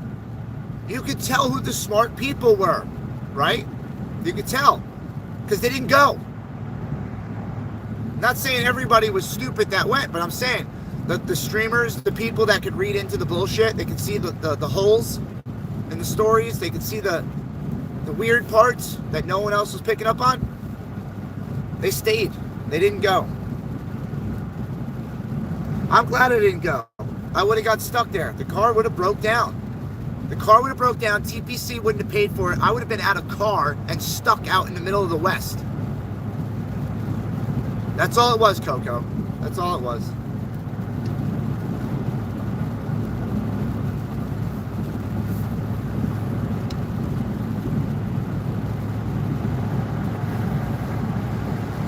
Ha! The American poet? Oh, God. You know, he came to the campsite one time and he played, what was he playing? The guitar? I think he had a guitar. He was playing something. The drum. The drum, that's what he had. He had a little drum. Kept trying to touch his drum. Yeah, he got upset because drunk people kept trying to play his drum. Who was like really persistent on touching his drums. But he come over and he'd throw a couple poems out there by our campfire and hang out. You know, we got to talk and hang out a little bit, but that was all a big grift to get his poem book out there. You know, that was just self-promotion. More money to grift. That's it. Everyone jumped on the money wagon. What about all the books that were given out? Oh, those JFK books? They were bought and donated Like to all everyone. of books? There's boxes. I got Boxes? 2 or 3 Yeah, of them. like boxes and boxes of books. I know, Freedom 2A, I know I wouldn't have had to worry about a ride or nothing, you know? I know I wouldn't have got stuck out there because there was plenty of people that would have took care of us. But it's just the fact that it would have been an inconvenience to the max, you know? Especially when you're out there trying to do the right thing. And I'm not going to take a free fucking truck, okay? I'm not going to take a free car from the subscribers. Sorry. I can't. I would have gave it right back. I can't. Used it and then gave it back. I wouldn't have felt good about it at all. And I would have talked shit about it the entire time. Even though it would have been a nice gesture and somebody's trying to help me out, that's over and above and beyond for what we need. I don't know.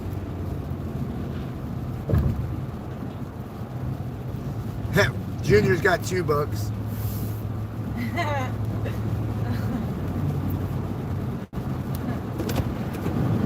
Joshua, I know. There was live streams where, like, once some people used to get on the stage, I'd walk away from the meetings because, you know, Dr. Lockemup, all he did was just destroy everybody's live stream so they would get a strike. That's all he did every time he talked. And as many times we told him, shut the fuck up. Like, please don't say those words. Come up with different words. We know what you're talking about. It's been 3 weeks. You don't have to keep saying the same words that get us strikes on YouTube. If you want us to broadcast this and show the world, you have to shut the fuck up. And then he wouldn't do it. Kept saying it. And he'd look right at the camera and say it, like he was doing it on purpose. So I'd walk away. I'm not getting a strike for his ass. Dr. Lockemup. Yeah, that sounds good, buddy. He just liked everyone to yell. Yeah, he just liked the stage, you know? Yeah, the attention. I think a lot of people did. I admit, I liked it. I liked the attention. I like when people from across the parking lot scream Jersey J. I like being known for something good. I like that. The bad attention I used to get. Does. Yeah, but the bad attention I used to get wasn't like this attention. The bad attention I used to get was because I did something bad that was known for something bad. Now it's, you know, people are looking to us for the news about what's going on that the news isn't showing and things like that. That's great. I'm glad people can trust us, you know? Yeah, Coco, it was a lot of self-promotion down there. I mean, there was churches self-promoting, there was vendors, there was, you know, there was just, I don't know, self-proclaimed prophets. There was, you know, gang leaders. There was fucking everybody trying to recruit and get something for themselves out there. But you had to moderate the bullshit. You had to walk through all the crap, and you found your good people, and they're still around. The good people are still out there on the front lines trying to do stuff like Buffalo Man and Mags and me and Red and Polish, and like these people are still out there. They're still trying. They haven't given up yet. And not only haven't I given up, I'm fucking tired of just sitting in New Jersey. There ain't shit going on up here. It's cold, it's wet, it's snowy, it's nasty. People are shit. Nobody wants to get involved, so screw them. I'm going where places where people want to get involved and they want to do something about it.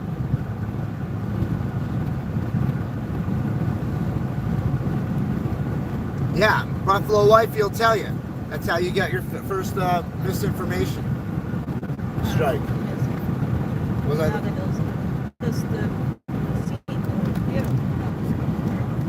The mountains. Jen's trying to show the mountains.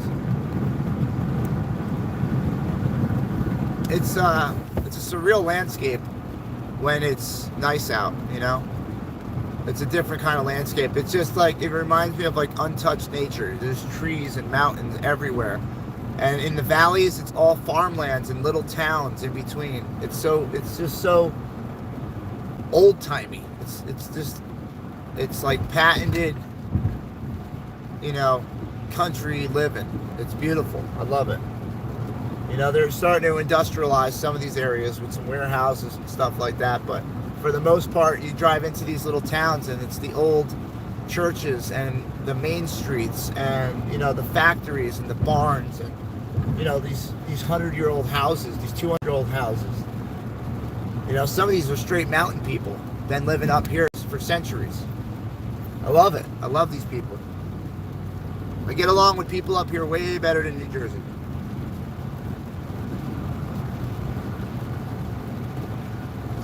Debbie, you know what's happening? Is the rain's going to wash away 2022, and tomorrow morning is going to be a bright sunny day where we're going to go out and something good's going to happen. We're going to start off the new year with great things. That's what we're doing. Hey, Angelina. Angelina's in the room. Anybody's wondering why she's green, is because Angelina is one of our freedom fighters, our Jersey freedom fighters. She's a member of our channel, and that's how she supports, and we appreciate her love and support every day. Thank you so much for Angelina, and anything you've sent in the last couple days, we've gotten that. You really are a blessing to us. We really do appreciate you being here. Yes, and thank you. You'll see Kim Yo too. Kim Yo is not only just a mod, she is a freedom fighter as well. I think she just renewed her subscription yesterday. I think I saw that. Thank you so much for helping out. Every little bit helps the channel, guys. It shows YouTube that we have support and that they can't take us down. They can't take us out.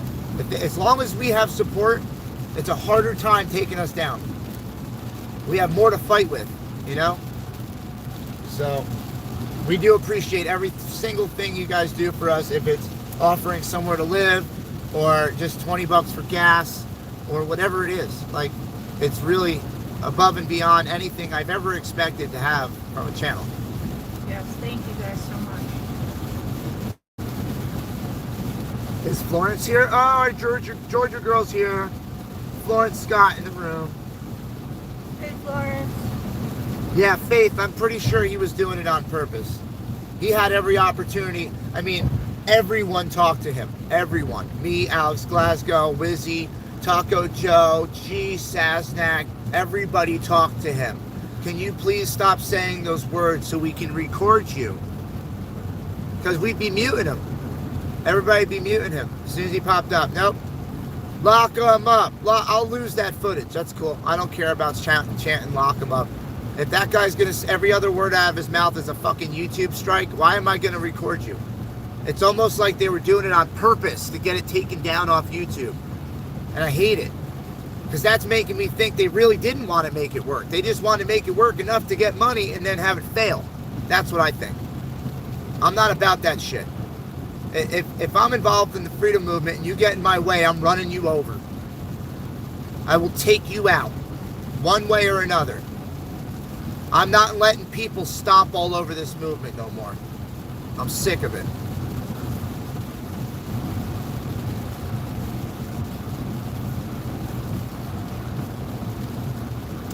Yes, we love you. I know you popped up yesterday. I think I was in the middle of something. It popped up yesterday that you renewed. I saw that. We love you guys so much. If you guys are interested in joining the Freedom Fighters, I've been trying to get footage up on that thing forever. Like, you know, behind the scenes footage. It's just I get so wrapped up, especially the last couple months. But, you know, we are going to have some cool stuff there. Stuff that, you know, we're trying to keep out of the eyes of the trolls. It's more personal, intimate stuff with Jersey Jen and I. Little stuff from, like, you know, cool interactions with animals and waterfalls and cool places that we go. A lot of it's like, you know, the behind the scenes of what we do. And, you know, that's just for you guys. That's just a benefit for helping out and helping support the channel. We want to do something special for you guys. You guys deserve it. Really, for hanging out this long and listening to all the ups and downs, and we appreciate all that.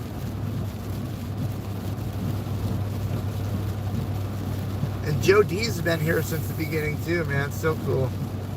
Who are we talking about? Dr. Lock 'em Up, Joe.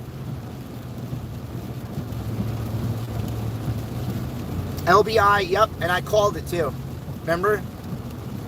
Anybody goes back in my old footage, and Brian Rossi left for the first time, and it kind of looked like the meeting before. I read people's faces and their body language, and when Brian and Mike weren't standing too close to each other, and they were kind of disagreeing about some of the things, and Mike kind of took over the mic.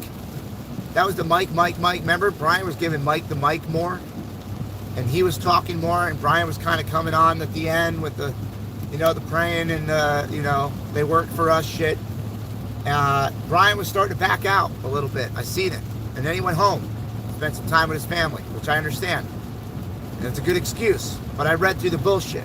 I knew there was divide in the leadership. And he showed it. And he showed me. And I didn't want to keep it quiet.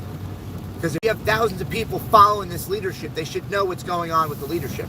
They should understand what's going on in the hierarchy. So that way, when decisions were made, they understand why they were made and whose decisions they were.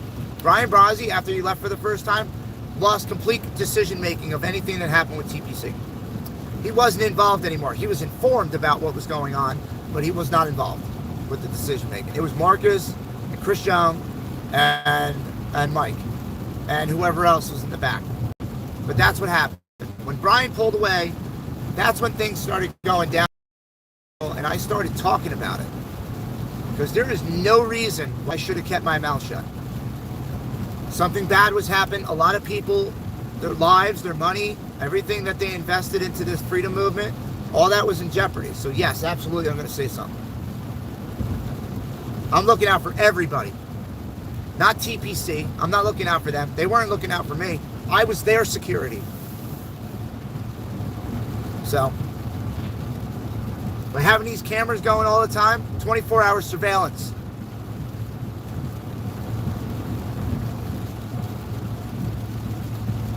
Now, Brian didn't hide it well. He knew. He had to show people that, you know, this is getting a little out of hand. Things are going south. I'm leaving.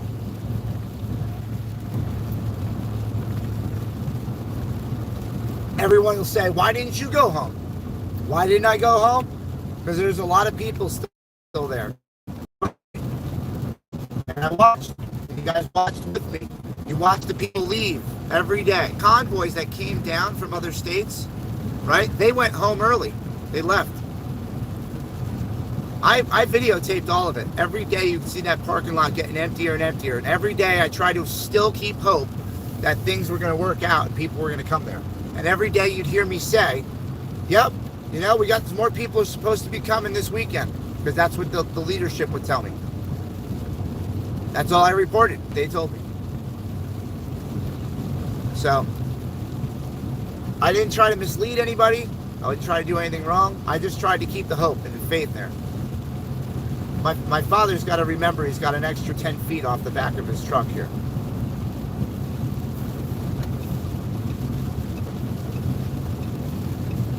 He's getting tired, man. I got to get him back up here soon. Are we almost close? Kinda. I mean, we're in the mountains now, dude. This is like, we are way outside of the city limits.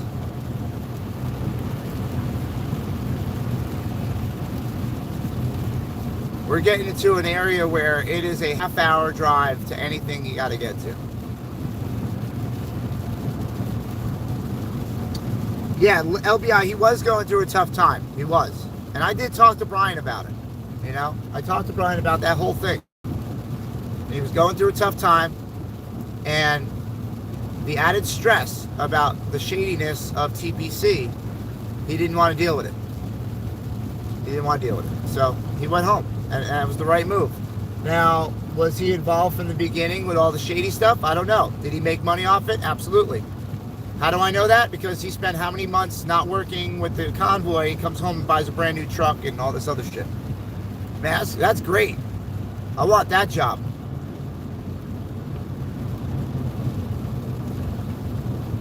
Saying. We're off 80. We're on some other road now. I don't even know.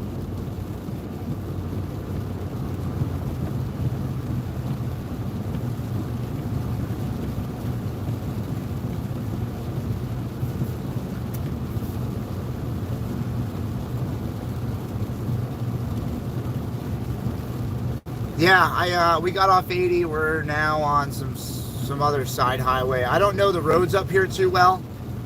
I don't know the area at all. But I do know in about a half hour, 40 minutes or so, I'm going to have to flip this camera around. Or else you're going to see what mountain we live on. But Jen and I are going to have to find something going on up in the area tonight. So eventually, probably about an hour, maybe less, I'm going to get off anyway. I just want to bring you up as much as I can through all this, so you guys can see what we get to see. It's just mountain after mountain after mountain. And I love it. This is my playground. Like, I would love to live in this kind of area.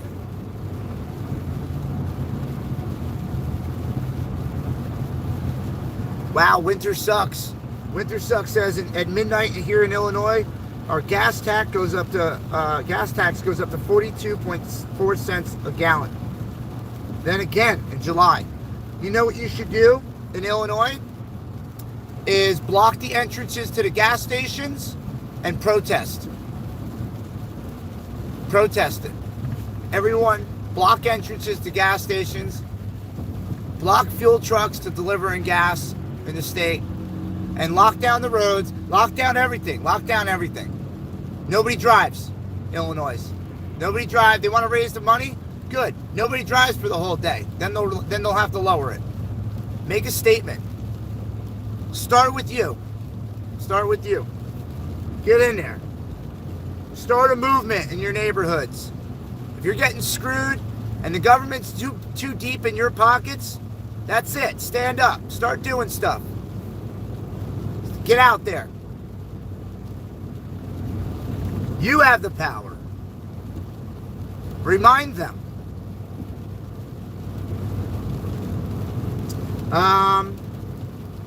Let's see. I would move. Winter Sucks says move. I say move. Yes, we'll be off the road by the time the party starts, George. We're going to be on the road somehow, somewhere tonight. We're going to be doing something. There is one bar. I'm going to a one-bar town. It's got one of everything, just one. The post office and the tax assessors are houses that you go to for the town. So that's how small the town is. I'm going to smoke this last cigarette, babe. I'll split it with you. Okay.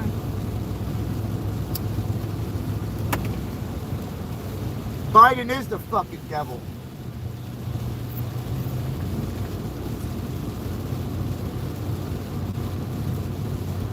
That's it. Convoy in Illinois. Yeah, we got rid of the convoys, guys. We're not going to base it around a convoy anymore. We don't need a convoy of cars. We need bodies. I want people. I don't care how you get there. Drive a bicycle, a skateboard, a fucking unicycle, walk on stilts, do whatever you want. Just go to where we need you. That's it. That's all we need. We need your body, your voice. That's what we need. I don't care about your car, your motorcycle, your semi, your bus, your RV. I don't care about how you get there.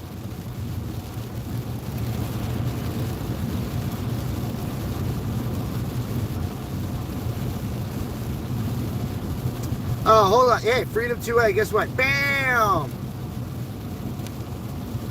Don't tell me to learn anything, sir. You haven't watched this channel enough. Let's see. What's our gas tax? I'm not even sure. Freedom 2A would know probably. I don't know. I don't buy gas enough. I mean, I pay for gas, but I don't really pay attention to it.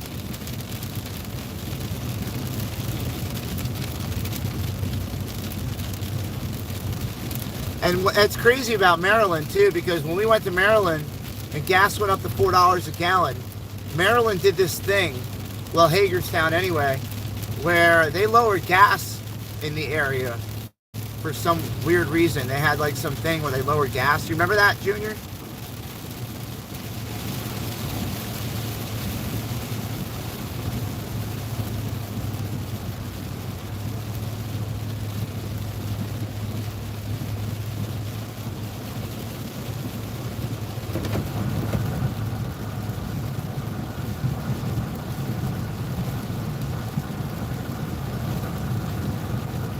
That's it. Winter sucks.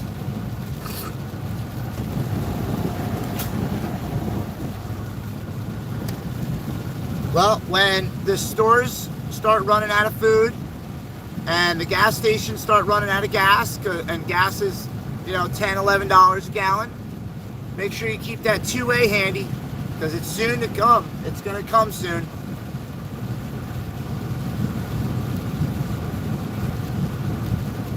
People will be killing each other for freaking Snickers bars, okay?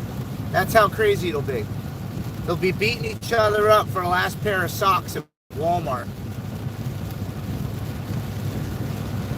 Everything's going to get looted. Everything's going to be stolen and burned and broken. If we don't do shit, that's how our country's going to look. On fire.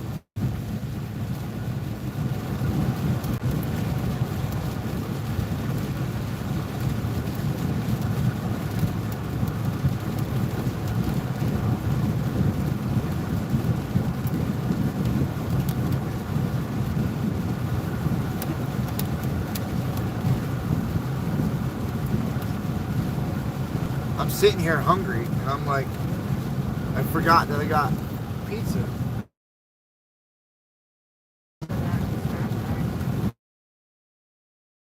Little oranges. Yeah.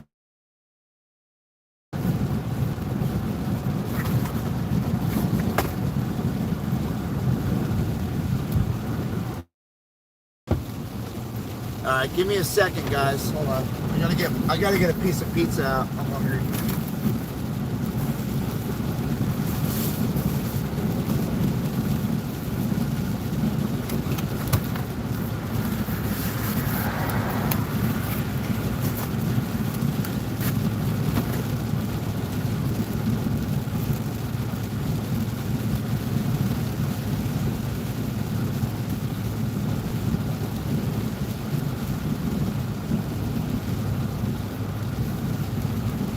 Alright, I got my pizza now.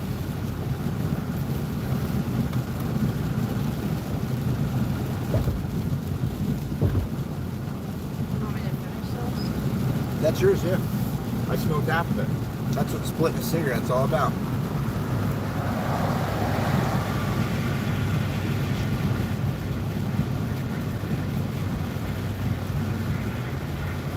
Poppy LL. That number is way too low. There are 10,000 illegal immigrants that are being reported coming over the border every day. That's being reported. There's way more. Better here, right? Ah.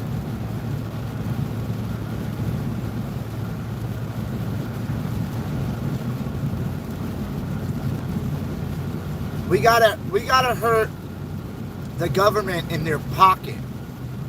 All right, that's how you take out any big corporation. Hurt their pocket. Mass global protest to refuse to buy things from that corporation anymore, and their stocks will plummet.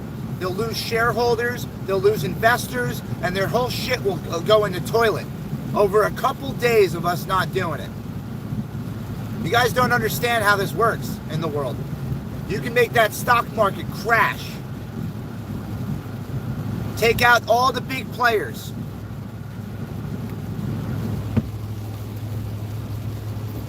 These farms on the left and right of me, those are the people that should be making money, not the big corporations. When this guy sells an ear of corn for 10 cents to a supermarket and they sell it for $3 to you, the farmer's not making money. The guy who did all the labor. The big corporations, ShopRite, Pathmarks, the food towns, remember them? They all make the money. Look at the price of lumber, okay? The people chopping down trees, they're not making more money. The mill is not making more money. The truck drivers delivering the lumber are not making more money. You know who's making more money? Home Depot, Lowe's, Ace Hardware, when they jack the price of wood up. Because why? It's not a short storage. It's a shortage in shipping, not a short in storage. There's plenty of fucking trees out here. We've never stopped chopping trees down. Home Depot decided they're going to limit the amount of wood that's coming in. So then they can jack the price up. There's stockpiles of wood at warehouses right now. There's no reason why it's there. They're keeping it low on the shelves to make it look like it's in limited supply. It's a marketing trick. There's no reason why people are paying $3 for a fucking 2x4. It's $1 a piece of wood anywhere in the world. It's free if you have your own chainsaw. Just, yeah, like Angelina says, make sure you're caught up on your stuff, man. Get some storable food, non-perishables, some dry goods, canned goods. All right? Learn how to make bread. Learn how to make the things that you buy from the store every day. Learn how to make that yourself. Because that could disappear tomorrow. You might not have fresh bread on the shelf tomorrow. You like sandwiches? You better learn how to cook bread.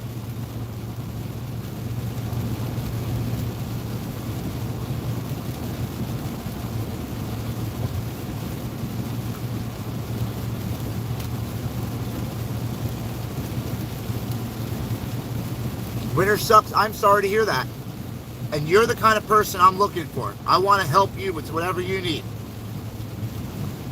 You know, so if we're around your area and we're doing work, you're the kind of person I'm looking for. I know times are tough. Winter sucks says she's a senior, got a lousy $90 raise. Meds went up, rent went up $45. Food is outrageous. She'll be moving to northern Texas by her son eventually in order to survive. You shouldn't have to move. We're sending tens and hundreds of billions of dollars overseas. We're spending billions of dollars in weaponry and building rockets to go to space. Meanwhile, we have people homeless on the streets. You know, if we stopped sending money all over the fucking world, we'd have free health care. We'd have affordable food and housing. We wouldn't have homeless. We'd have more care for our drug addicts and alcoholics in this country. If we stopped sending $63 billion at a time over to Ukraine, we'd have a secure border where fentanyl would be stopped at the border. Do you know these things are possible for our government to do? And they don't do it on purpose. They're presented with that choice every day, and they still refuse. Meanwhile, you're busting your ass at work, getting your taxes taken out, so Juan Julio and his 16 fucking family members can come over here with an ass packed of fucking drugs and distribute them around town while they rob your house. And none of them get documented, so we don't know who they are. When rapes and murders and assaults and robberies go up, and these people are undocumented, we don't know who they are because their fingerprints aren't on record. There's no dental records. There's no way of tracking these people down. There's no DNA. There's nothing. We don't even know your name. And you're moving over here from some jungle where it's okay to bang 13-year-old girls in the woods still. And that shit don't fly here. And trust and believe, I see somebody doing shit like that in public, guess what? They're going to have to be bailing me out of prison.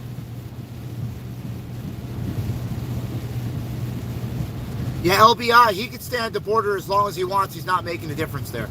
He's showing what all of us know already, you know. And then he needs help, too. He had to call in a second streamer to watch a gate. You know, that's awesome, man. Good for them. I'm glad they're making money off watching illegals cross the border. Good job. Behavior. If you're going to do that, go interview. Go ask the police why are they doing anything about it. Get involved. Get more people down there to support you. If you're going to do something like that, don't just stand there and fucking watch a gate. Eating tacos, picking each other's ass.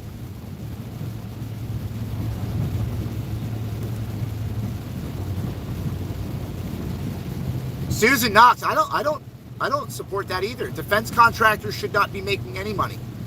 There shouldn't be money in war. There should not be any money in war. You shouldn't make war profitable. War is a horrible thing. Nobody should be benefiting off of war. But the defense contractors make money. The mercenaries make money. The government officials make money. Why? Because they're funding it.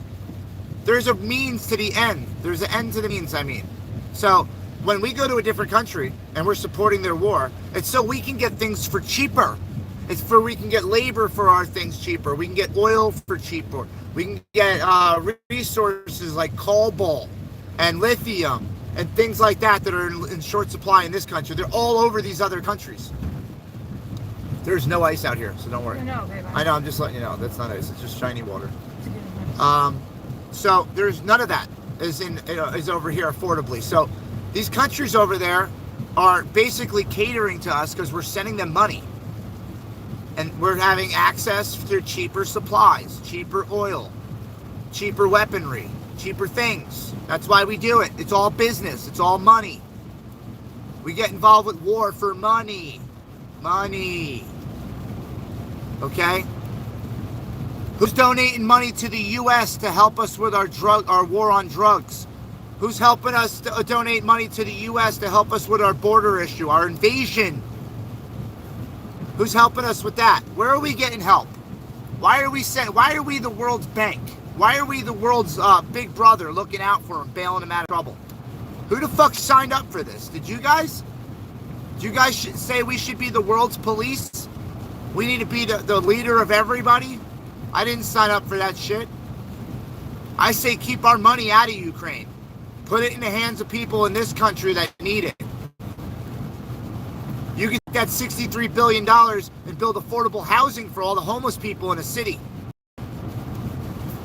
But instead, we dick around. We send money to their country so they can fight the war that we can't get involved in. Now, starting World War III. If America gets involved with fighting Russia hand to hand on the battlefield with tank versus tank, person versus person, bomb versus bomb, we will start World War III. It'll be a day or two into the war with America before Putin pushes a nuke button and makes us concentrate on our own country. Facts.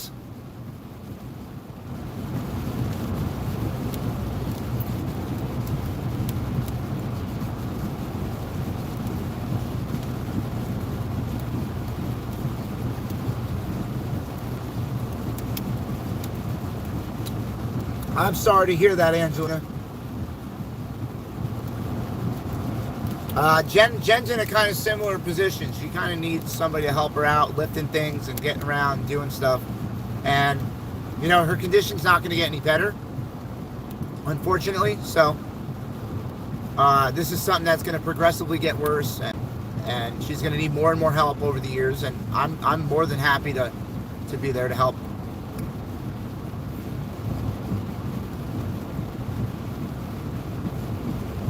Yes, I did, Red. I said tanks.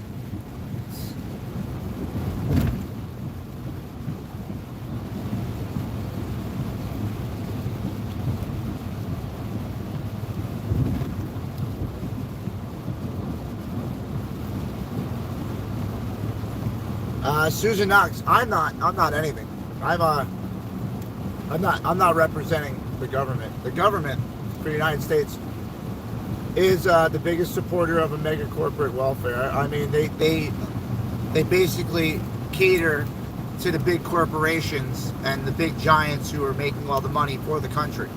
They cater to those people. That's why they do those big tax breaks for the fucking the billionaires and shit. Rob, nope, not yet.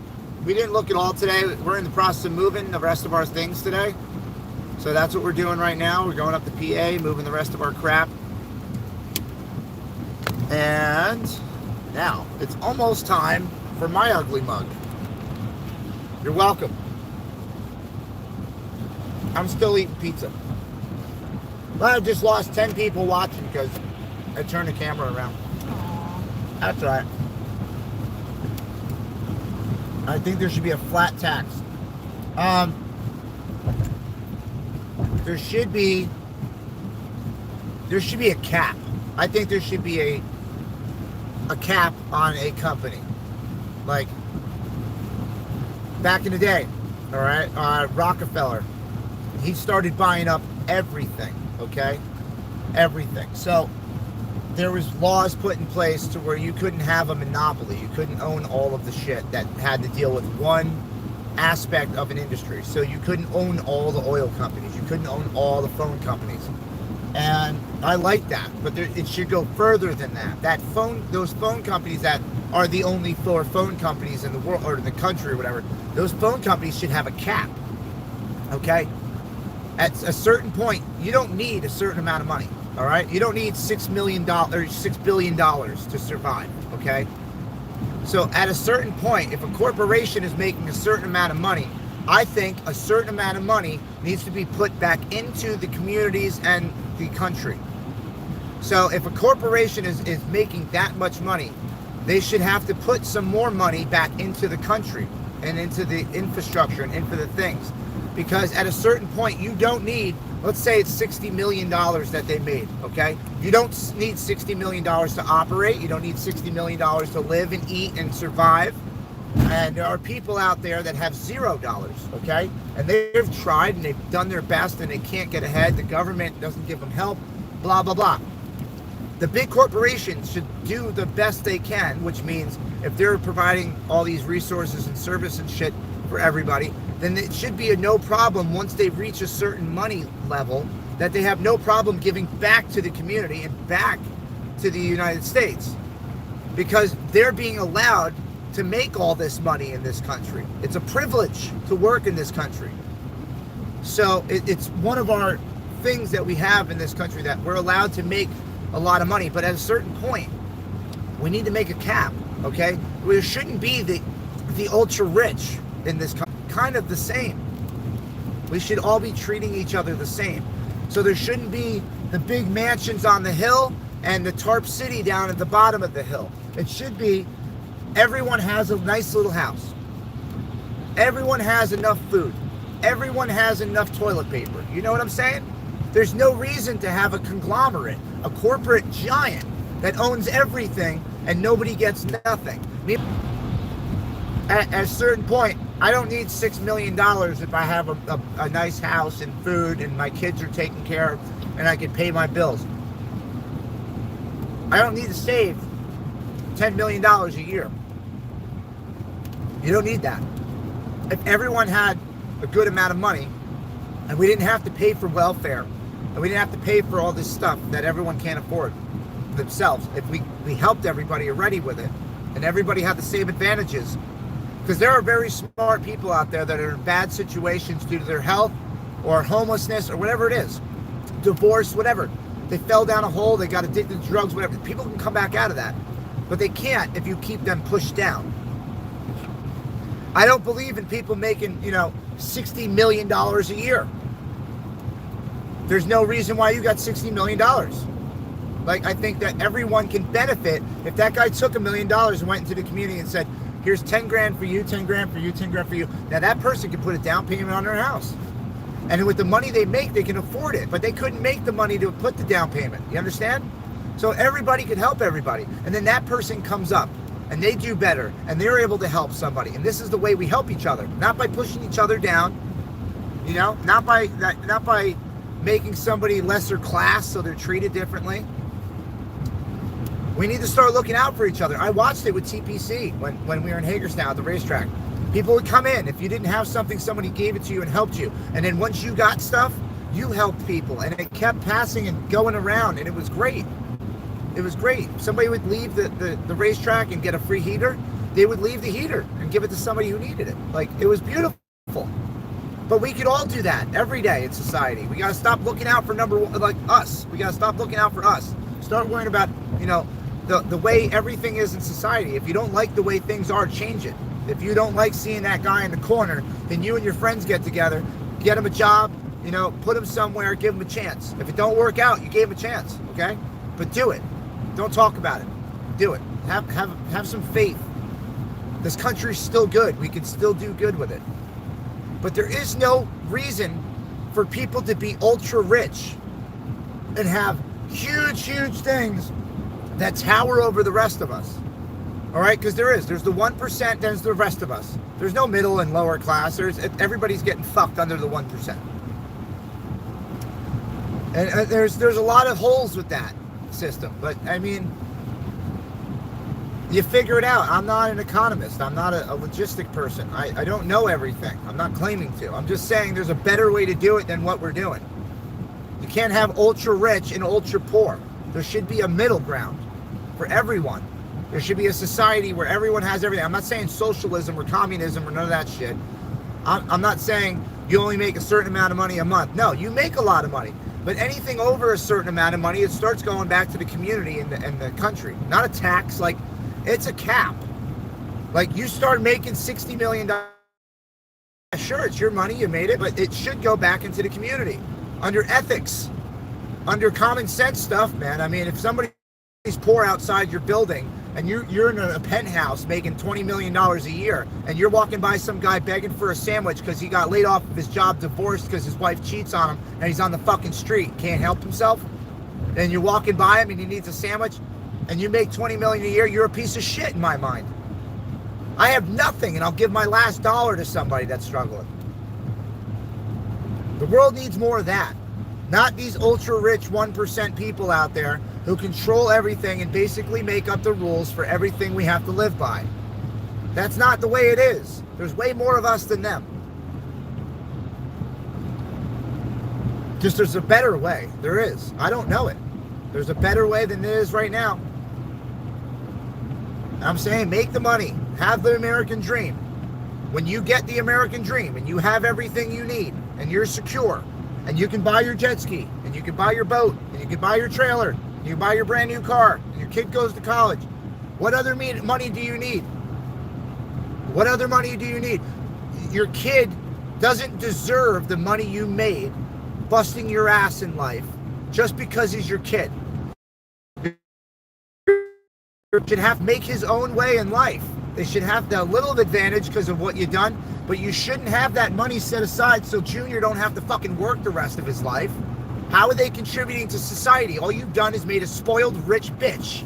That's all you've done.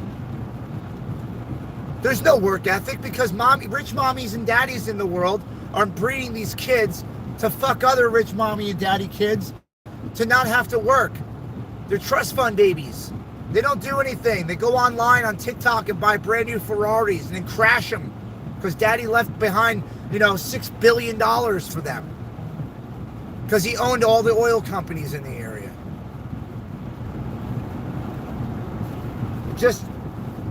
It's sad in my mind.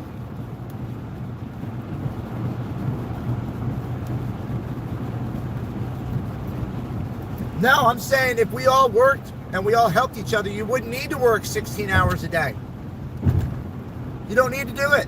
You shouldn't need to work 16 hours a day. If everybody's helping each other, you don't need to make up that extra $20 to pay the rent.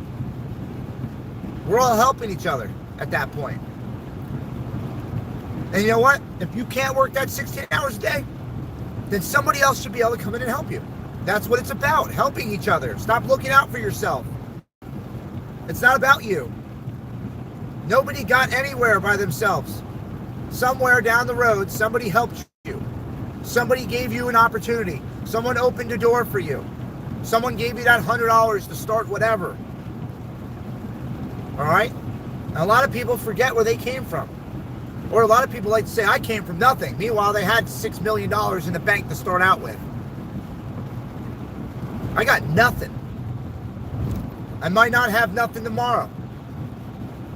But I'm happier than most of these people with all that money. I know I got a rich family around me. I got good friends. I don't have to worry about that shit. They can't trust anyone. Everyone that hangs out with them, probably for the money.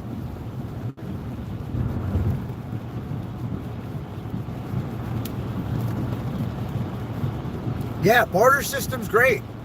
I love the barter system. That's kind of what I'm talking about. But at the same time, you got to integrate a financial cap, okay? If you're making enough by working a regular job, okay, everyone should be able to have $1 million. Everyone should be financially stable. Everyone should have good health care. Everyone should have all of that. But it's the 1%, the greedy crooks in the world that are stealing this opportunity from you. This is not the land of the free. They've put you in this social bubble where you'll listen and you'll do what you're told or you're punished. Not everyone can make that money because the big corporations get together and squash the little guy. They bounce you out of town with their Walmarts and Home Depots and Costco's. They bounce you out of town. The little guy, that little staple in the town on Main Street, that little deli, they got closed down because the meat department opened up at Costco down the road and it's cheaper. It's sick. But people do it. And we let it happen. Why? For convenience? So things are easier? Are they? Are they easier, or were they easier before? When you didn't have that $5, that local store owner lets you have that bread anyway, because they knew you were good for it on Friday. That personal touch to the community is gone. Now you got these idiots behind the counter who don't give a shit about their job. They don't care if you get your shit or not. They don't care if you have enough money. They're not helping you out. You can't walk out of the store with your bread even if you don't have the money. That's disappeared. There are some places like that, yeah, still. But a lot of them have been squashed out of towns and cities because of these big businesses. And they run the show. You can trace everything back to like 2 or 3 major fucking companies. They own everything. Everything you look at, read, hear, everything. The major industry, the news of drug out there, pharmaceuticals, everything is together. They all own everything. And they all have a secret little club where they get together and figure out how to fuck you. Every year that goes by, they get you more. And they do it little by little so you don't notice. Open your eyes. Why is bread so much money now? Why? Did the price of water go up to water the crops? Why did everything go up? They raised the prices. They trickled it down the line. They raised the prices on everything, so everything else after that has to cost more money. How do you raise the price of food? Raise the price of fuel. Now it costs more money to fuel your tractor. Now it costs more money to move that material from the silo to a truck. Now it costs more money to move that truck to a store. You understand? Now it costs more money for the employees to get there in their tanks. So now the food's got to go up because it costs more money to get the food there. They control everything. And we sat back the last 50 years and we let them happen.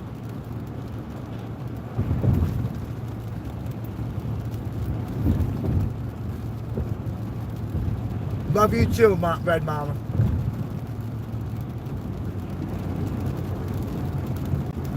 So yeah, slug bug. Let's pull up the automated systems in the places that we have been getting service at for the last 20 years.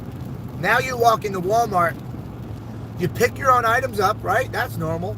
But now you go to the counter and you do the job of the person who was getting paid to do that job. That's why the prices were that high, because they had to pay somebody to stand at the register and to stock the shelves and to clean the floor. Now they're eliminating a person and a job from that situation, and guess what? They're still charging the same price, if not raising the price. Now you're doing the job of the person who checks you out. You're not getting paid and you're still paying full price.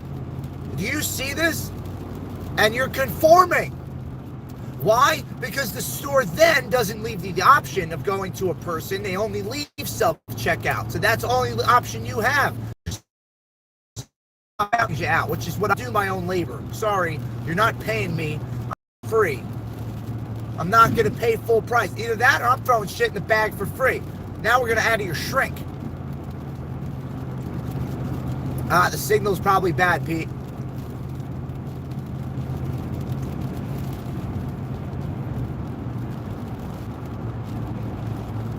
I apologize for the signal loss, guys. I can't control it.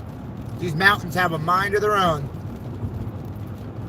And what I'm starting to think is, if we get our cell phone signal from a satellite, and we have these poles everywhere that are above the mountains, on top of the mountains, and they're above us, and we're down here. Everything's above us. How the hell don't we have a signal? The shit's coming from above me, and there's fucking thousands of satellites up there sending signals. How do I not have a signal?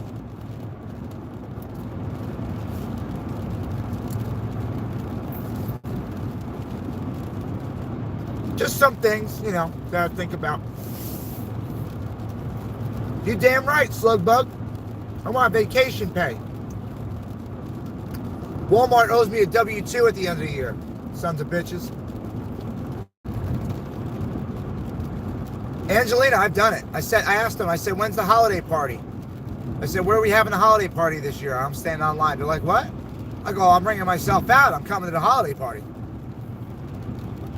I want to drink for free. Let's go to those Christmas parties. You ever been to a Home Depot Christmas party? It's off the hook. That's where they really move. The holiday party.